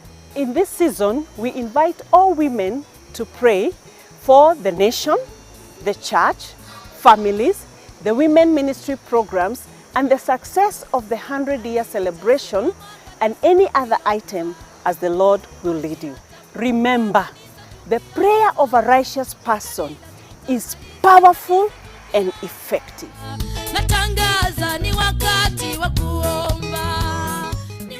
Here on Transforming Families, we offer guidance.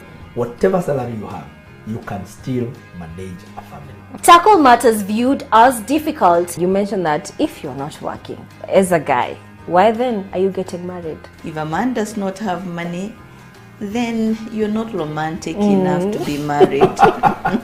Hard. The people born in the 70s and 60s are the ones that have failed the current generation. And confusing. We are talking about the cerebral children, Yeah. the children who have been pampered.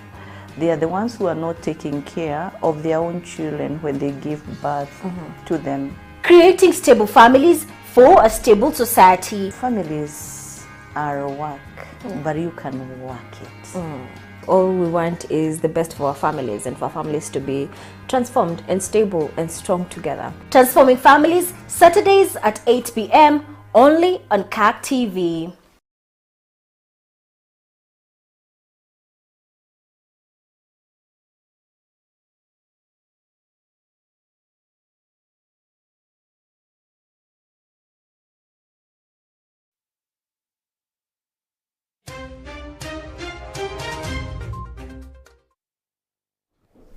Well, a very good morning to you, and thank you so much for keeping it tuned right here at Kirk in the Morning. This is a very new segment that definitely you need to. We will be looking at what has been trending during the week, and we bring it right to you right here so that you don't have to keep wondering.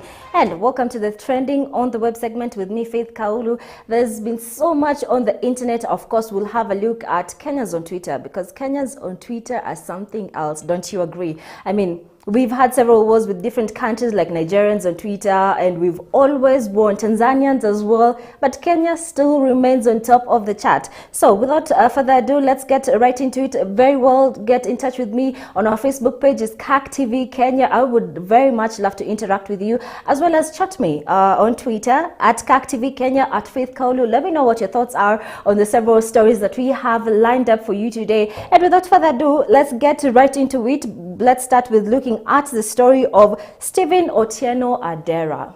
I know you're wondering who that is. Worry not, because this is Steve Simple Boy Ndomanake. You know what? This guy has been known for his songs, especially the song that he has been championing for sobriety and a sober youth, Vijana Tuache Mihadarati. This is a song that we all well know that trended. But Steve Simple Boy has been on the webs for various reasons. One being his management, because there has been several accusations that his previous management was, taking advantage of him, giving him a smaller chunk of money from the wholesome money that he's making. And this week, Steve-O created a new social media page that made us think, what is happening with the Steve-O management? And a lot of speculation was ongoing. And according to what we will gather is that allegedly Steve-O Simple Boy has left his old management, and he is now being managed by MIB. This is Men in Business Africa, a very new management. Well, as I told you before, guys, there have been rumors that his previous management was controlling him, a fact that was started by his girlfriend, Purity Vishenwa, or aka Pretty Vishi, who exposed the management by claiming that he doesn't have control of his social media pages, and giving an example that Steve-O was paid 4,000 Kenya shillings. This is from a deal that got him 120 thousand shillings. Really, guys?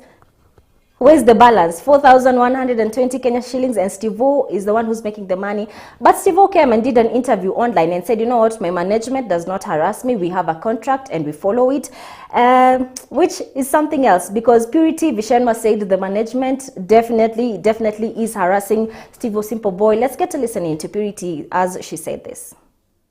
Hadi kuna ingine yenye alifanya maisha majikista money ya ile advertisement, walimlipa around 120k, and the only money alipata, it's around even, was it 4k? Tell okay, tena kuna nyingine ile nyale kwanga hizo vitu zinatoka machuma za mdomo, tena wakamlipa a very good money, but akitaka simu they will buy it for him. Yani kitu chenye atataka yeye aseme, lakini si aende achukue pesa zake. All I can say is, if indeed it is true, Steve-O has moved on, has a new management, such a bold move, and we wish him all the best in that. May he succeed, guys, and go follow him, Steve-O Simple Boy 8 on Instagram, because this guy is championing for good things, good morals in our society. Well, let's get to the second story. I mean, the boy child and men of our country are in mourning. And you know what I mean, because yesterday the whole of Kenya received very sad news of the passing on of Mzee Jackson Kibor, a very prominent businessman, camp politician in Uasin Gishu County. Kibor passed away while he was receiving treatment at Eldoret. This is at St. Luke's Orthopedic Hospital. And according to his family, he had been diagnosed with kidney failure and was undergoing dialysis. Now, Kibor has been on the media for several issues, which we will not get into that, but he has been survived by 26 children from his 4 marriages. This guy was a wealthy farmer, owning more than 4,000 acres of land and other properties. And rumor has it that out of these 26 children, the men have been given 200 acres of land each, while the girls have received 100 acres of land each. Well, anyway, a brief history of who Mzee Jackson Kibor was. In 1981, he was elected chair of the Warren County Council, which is now covering the current Uasin Gishu County. And there was a time where he served as the KANU chairman in Uasin Gishu County. He was a very good friend of President Daniel Moi, and then he joined the opposition at that time, the ODM party, because he had a conflict where he came out and told Moi, you know what, get someone who will take in charge after you've gone. groom them so that they take charge, which didn't sit well with Moi. And apparently, Kibor was arrested, taken to State House, knelt down and was forced to apologize. So this is when he joined the ODM. Now, Kibor has been as well on the limelight, on the webs, because of the men's conference where he was elected chairman of the men. Kama maji nasumbua wewe, utafanyia nini? Natoa maji amsumbua wewe, utafanya nini? Nang'oa mkono nakata. Sasa other than the men's conference, Kibor trended because he received Jesus Christ and was baptized. As you can see in the video clip, this video trended because guys were wondering what? He has given his life to Jesus Christ publicly without a shame.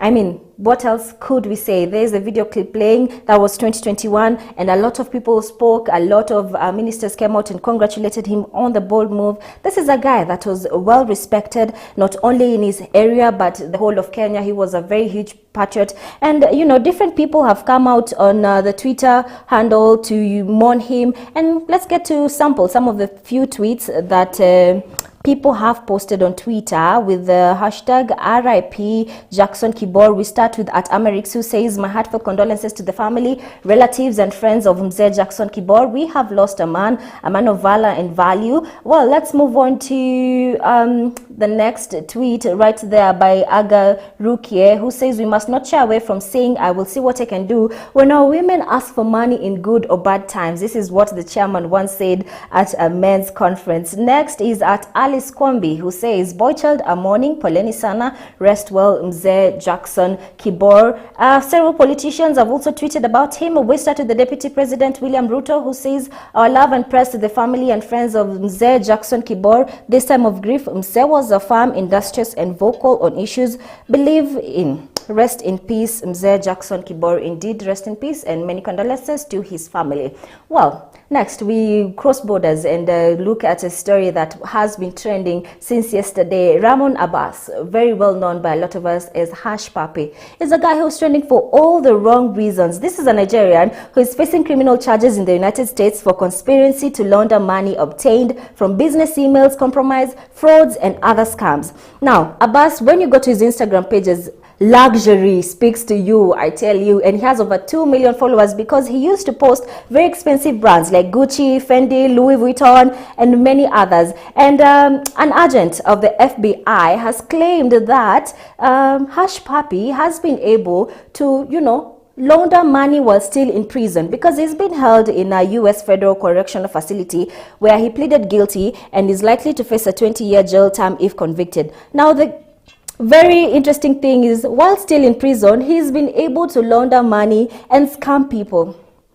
This is not something to be congratulated or be, you know, celebrated. But guys, let's look at what Twitter had to say about Hush Puppy and his moves. Of course, I had to go to Nigerian Twitter because this guy is Nigerian. At Olumide Official says, who's the goat? Like for Hush Puppy, retweet for Professor. You'll only understand this joke if you've watched Money Heist, and we all get to understand the relation between these two. At Oyemki says, oh, by the way, I didn't forget to remind them that Hush Puppy was just a scapegoat and that there are other many people who have not been named, but Hush Puppy still remains in the limelight, probably because of what he's still doing while in jail. At Xavi says, still another Money Heist relation, which I will not read. So let's go next to the other Twitter where people are making fun that police thought they have arrested Hush Puppy. Last that I'll read is at C. Jatsa, who says, abeg, this comrade deserves a Netflix series. And indeed, guys, I think we need a Netflix series for this guy because he's smart. We need to get to understand how he's still doing this while still in prison. That aside, guys, but I believe the Netflix series should be able to entertain and teach us as well not to do this. I think I should be clear on that. Next, let's come back to Kenya, which this is a very interesting one. Let's look at the expressway that is coming up. Very beautiful. Flowers are being watered every day, and we have vision, and we are happy that this something is coming out so beautifully. And people are making fun that the Flossin Mawano graffiti will not be able to get to the expressway. Ha! Jokes on you, because Flossin Mawano Amefika Expressway, and we could clearly see it. Now, if you thought the flowers would stop him, Flossin amesema I am unstoppable. The mysterious man behind the markings is none other than the 30-year-old Stephen Mule, who is known as Flosin Mawano, and apparently the graffitis always have a purpose and a message behind it. He says that he lost his parents in 1997 when they were knocked down at a highway along Langata Road, and a difficult life for him started there, where then Flosin Mawano was birthed. So Flosin Mawano is a message passed to drivers to remind them that this road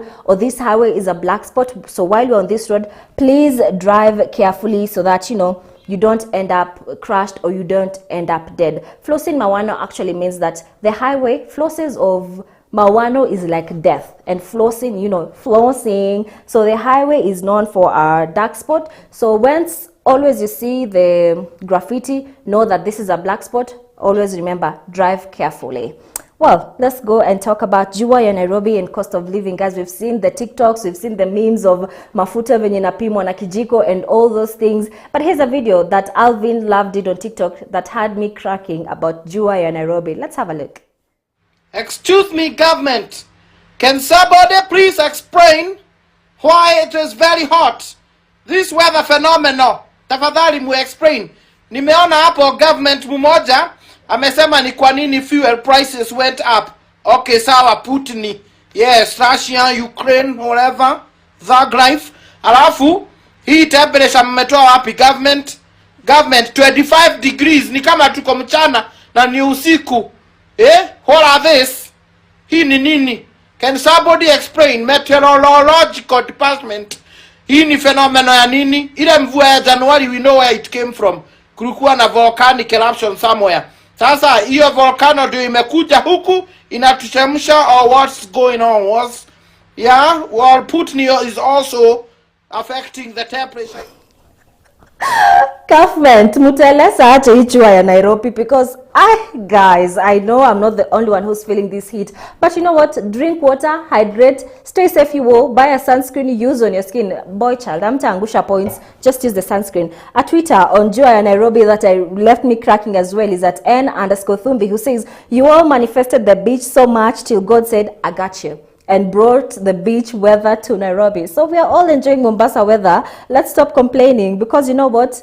We don't have to spend money going for a vacation. Mombasa weather has brought itself to us. What a relief, guys. What a relief.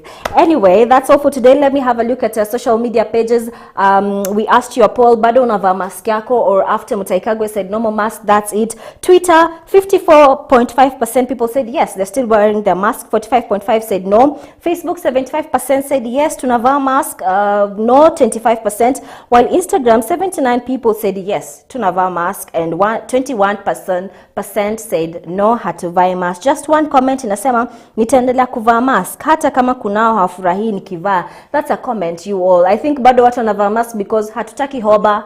Mask imesaidia hoba. We have to be real about that. When was the last time you had a flu or used a handkerchief? So keep those masks, because you know what, there you can still keep talking to yourself, you can sing, you can do all that crazy things without anyone judging you. That is all we had for you today on the Trending on the Web segment. My name is Faith Kaulu. Thank you so much for tuning in. Till next week, you all stay safe na kuachana with the Mombasa yenye saiko Nairobi, and do not move a muscle, because you know what, coming up is the guest artist segment, and on board today we have the youngest Afrima Award winner. I'll leave you guessing who that is, but here's a song from her. Listen in.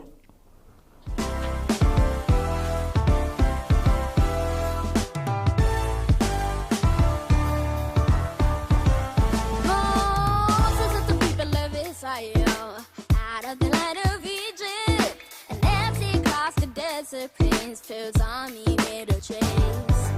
Moses struck his rod, got parted the sea. He will remove all the barriers in your life. God will make a way where it seems to be no way. God will make a way where it seems to be no way. All your tears and sorrows, He will give joy and delight. When your eyes on Him, He will make a way.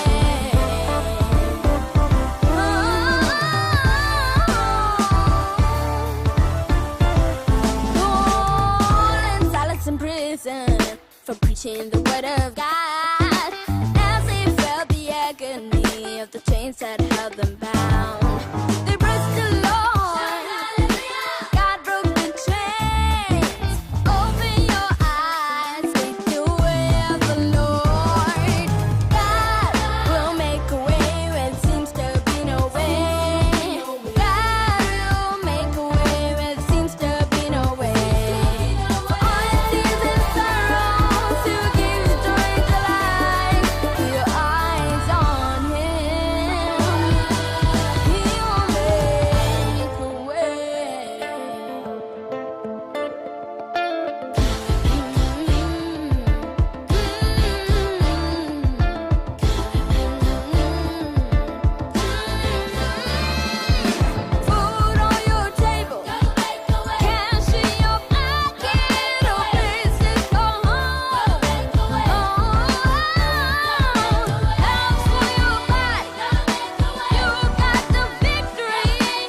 make a way where it seems to be no way.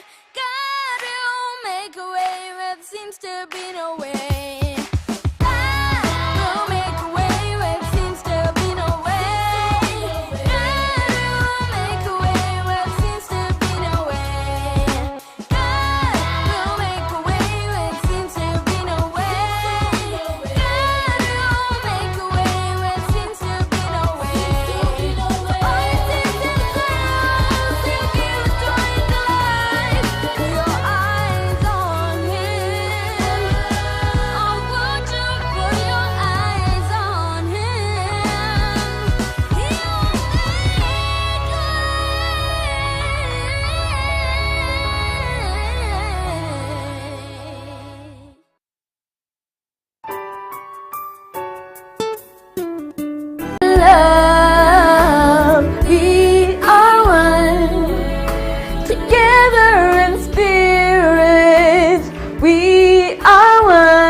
Together we are one in the Lord. Let us share with one another from our hearts forever, moving side by side. We are one in the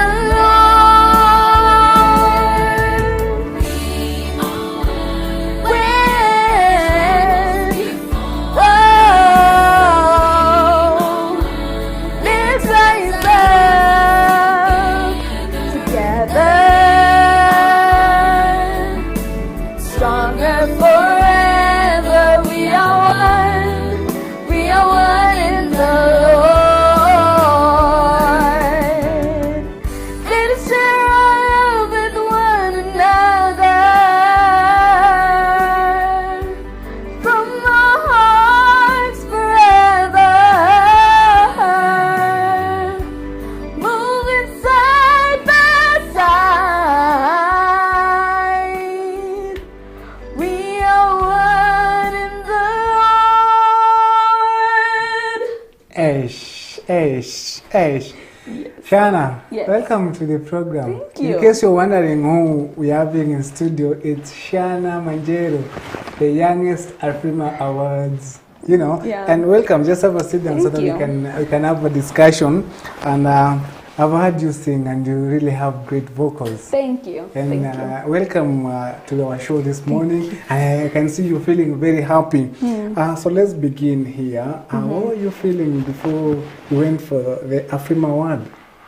Honestly, I have no clue because it was the future was unknown.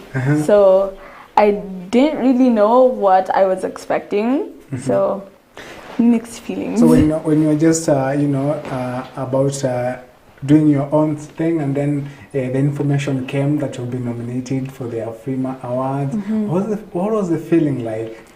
I was very excited, because I did not expect that. And actually, I was in the kitchen when I was told. Who told you that? My parents came into the house and they were like, ta-da-ta-da, Shana has been nominated for the Afrima Award. And then I was so shocked because again, I did not expect that. Why did you not expect that? I don't know. That just didn't cross my mind. Okay, and then after the nomination, then you traveled to to get the award, but you were not sure whether you're gonna win because there are so many people at that. Yeah. I was watching that particular time when you were called the winner, and it was now the winner is. How did you feel at that point? Honestly, I was nervous because that moment when you're at the edge of your seat and you're like, who will it be? I don't know. And then you come. It's you just get nervous. Everyone and is just tension quiet. in the air. Yeah. And I know the person calling the shot says, and the winner is Shana. And I'm like, what? How do you feel, being the youngest winner of the Prima One? I feel very grateful and honored because I wouldn't have been able to get where I am today. I wouldn't have been able to get this award if it wasn't for God and for everyone who has been helping me and supporting my musical career. I don't know if my camera can just zoom in and get the glimpse of the award. It's a golden award, signifying a golden moment. Because of the good music that you've been doing at this tender age. Yes. I just want to ask you, how have you been able to balance between singing and school? Because that is quite difficult. And again, singing songs that can, get this award. Yeah. Well, when I was younger, I really... It was really easy for me to balance them because education wasn't like that, like most of the pressure wasn't on education because I was in like a lower class. So now that I'm growing older, I need to be able to focus a lot on my education because this year I'm a candidate. So I need to focus on my education as well as music. So basically what I do, I try to finish all of my schoolwork and all that in school so that when I get home, I have time to do anything, including practicing music. So how do you practice your music? Who helps you to practice your music and coming up with your songs? Well, my dad wrote all the lyrics for my songs and the tunes, we basically work on them together. And then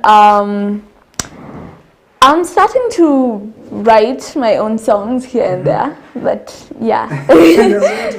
Yes. But you're still gonna, praise yourself with the ones your dad has written for you. And there's a song you did, the one that you sang before it started, the winner. How did you feel coming up with that song, and what is the song all about? And how you felt about it, singing about Winner. What is Winner? Winner. Okay, Winner. The song Winner talks about don't underestimate yourself because you are a winner deep within and there's no loser on this earth. So just don't listen to other haters telling you how different you are and that doesn't help you and all that. Just know that you are a winner. I don't know if you can sing for us that song, Winner. Okay. If you can, take it away, at least for people to get this. Okay. You're a winner, and all you need to do is stand your ground. You're a winner, and on the cross of Calvary there's victory. You're a winner, you got to get it right there. You are a winner. Hey, those vocals.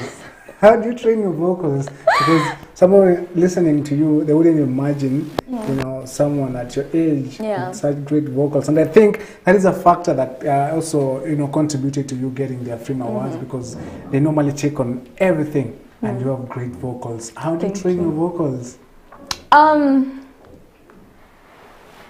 I don't know how to answer this. Like, do you practice every day, singing? I don't. Or do you get, you do practice once in a week so that you can get to the vocals that you want? Or are there sometimes you feel like, I'm not singing well, I need to practice? Well, I don't practice every single day because that can be a lot and you can strain your vocal cords like that. But then, I have recently been focusing more on my studies again because I'm a candidate.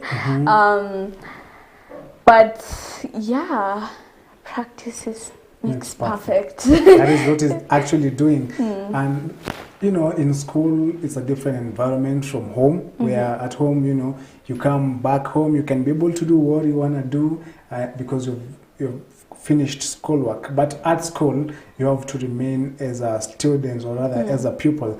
I want to know, how do other pupils take you, and how do teachers take you? Do they treat you in a different way? Do you, because it's a big award, and everyone actually in Africa now knows you. So how are the students treating you right now after you won this award? Well, okay, the lower classes, they're like, oh my God, let's go say hi, you know. But then the older people, they like treat me normally. Yeah, and yeah. So the environment is just the same as it was even before. Yeah. And you're such an humble person, regardless of having a very big award. Thank you. See, these are the awards the big artists are, are winning, and you can just say the future is great. So you won this award. What are you looking at, after you're done with your candidature? Because right now I know you're focusing on school. Yeah. So after school, as much as the plans you want to make will not be necessarily yours as a person, but you as Shana. Okay. I am not sure because only God knows the future, and I guess I will go with God's will. Yes. Okay, and that is a very great answer because no one holds the future, but I hope the future is bright for you because thank you. Keep on doing good music, and you said you want to start writing music on yourself, and yes. Hopefully they will be bigger than the ones your dad has written them for you. There's a song you've done, Worship. Worship. Tell us about that song, even as you perform it. Before we end this particular discussion, what is it all about, Worship? Worship is basically, interesting thing, I released Worship at the same time as Worship Symphony, and basically why they have similar names is because one is a different genre than the other.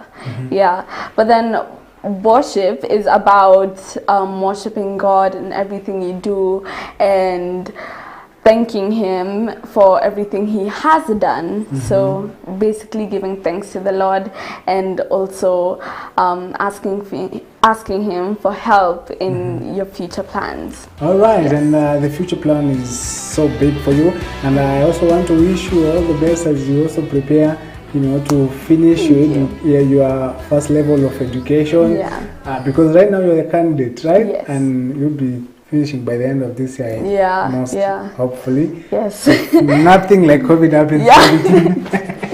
I wish you success, but before we get to conclude, let's do the song Worship. At least you talked about it, so it's about time we also do it, and then people get to see what are you talking about in worship.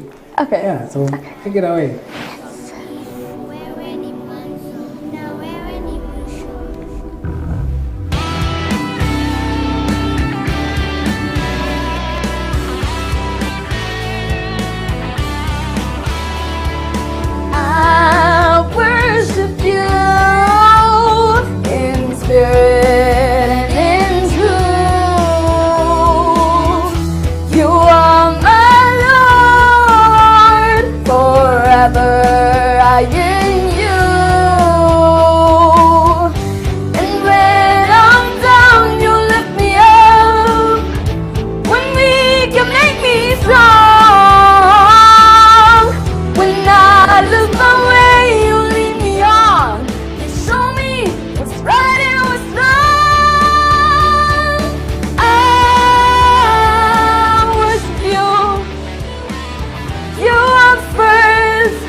Like a shepherd, you got me on.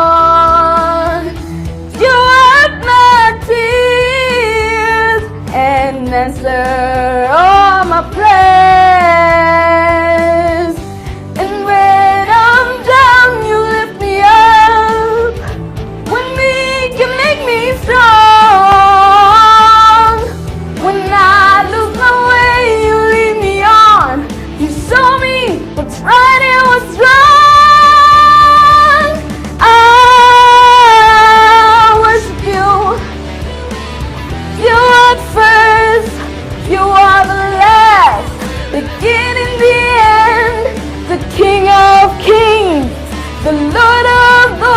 eternity.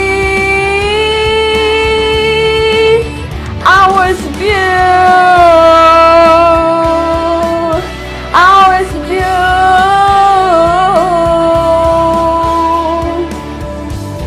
And when the storm gathers around, you will be there. You're always there. And when the storm gathers around, you will be there. You're always there.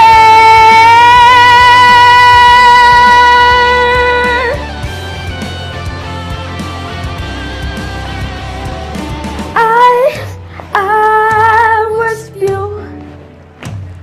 You are first, you are the last, beginning, the end, the King of Kings, the Lord of Lords, eternity. Oh, eternity. Oh, we're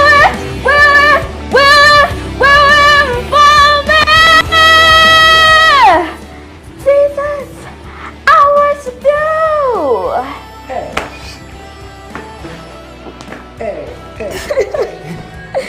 Jesus, I worship you. Wow. I worship you. Great vocals. Thank you. I can hear people dancing along even when they're not here.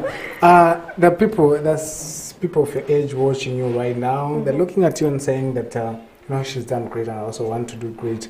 That is your camera. What would you tell the children, every person, even the adults that are watching you right now? Okay, I would say always follow your dreams because you never know where it will take you. You never know where you'll end up. So it's better trying than not trying at all. Yeah. All right, and that is also where we also want to finish this particular session. Okay. And there's what you've told the people that they need to dream big and they need to focus on what they have been able, to dream of ever since they were children. And it's good that you dreamt of this and it's come to your end. And before we finish, I just want to, notify you of the Presbyterian Church of East Africa Moderatory visit that is in the Mount Kenya region. That is happening from 18th to 19th of March 2022. The moderatory visit is happening right from this particular day today up until tomorrow, and then it will conclude. That is regards to the moderatory visit of the Presbyterian Church of East Africa, moderator of the General Assembly. And that is where we also want to finish this particular program. Thank you so much for making time to be able to join us. Right from the start, we began in a political temperature, but right about now, we're just finishing up in a very big style because I have in studio the youngest Afrima Award winner. So Shana, you can finish for us with the parting shot, and you can just give us a taste of your favorite song as we finish. Okay. Thank you very much, everyone, for watching, and I hope you tune in next time for sure. And yeah, make sure you follow your dreams because you never know where it will take you. And now I shall sing. God will make a way where it seems to be no way. God will make a way where it seems to be no way. For all your tears and your sorrows, He'll give joy and delight. For your eyes on Him, He will make a way. Right, thank you so much, Shana, and I hope you also come next time when you're done with school. We'll also be wanting to know how it has been, and when you get into writing your own music, we'll also be looking at our too so that we see your father's music and your music.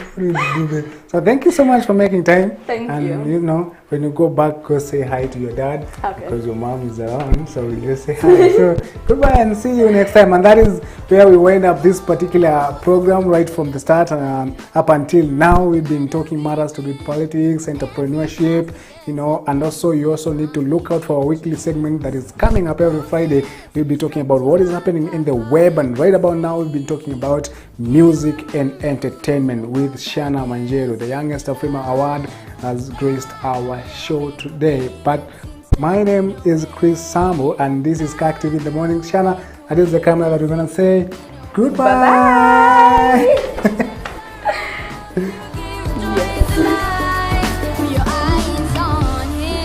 It's heavy. I know.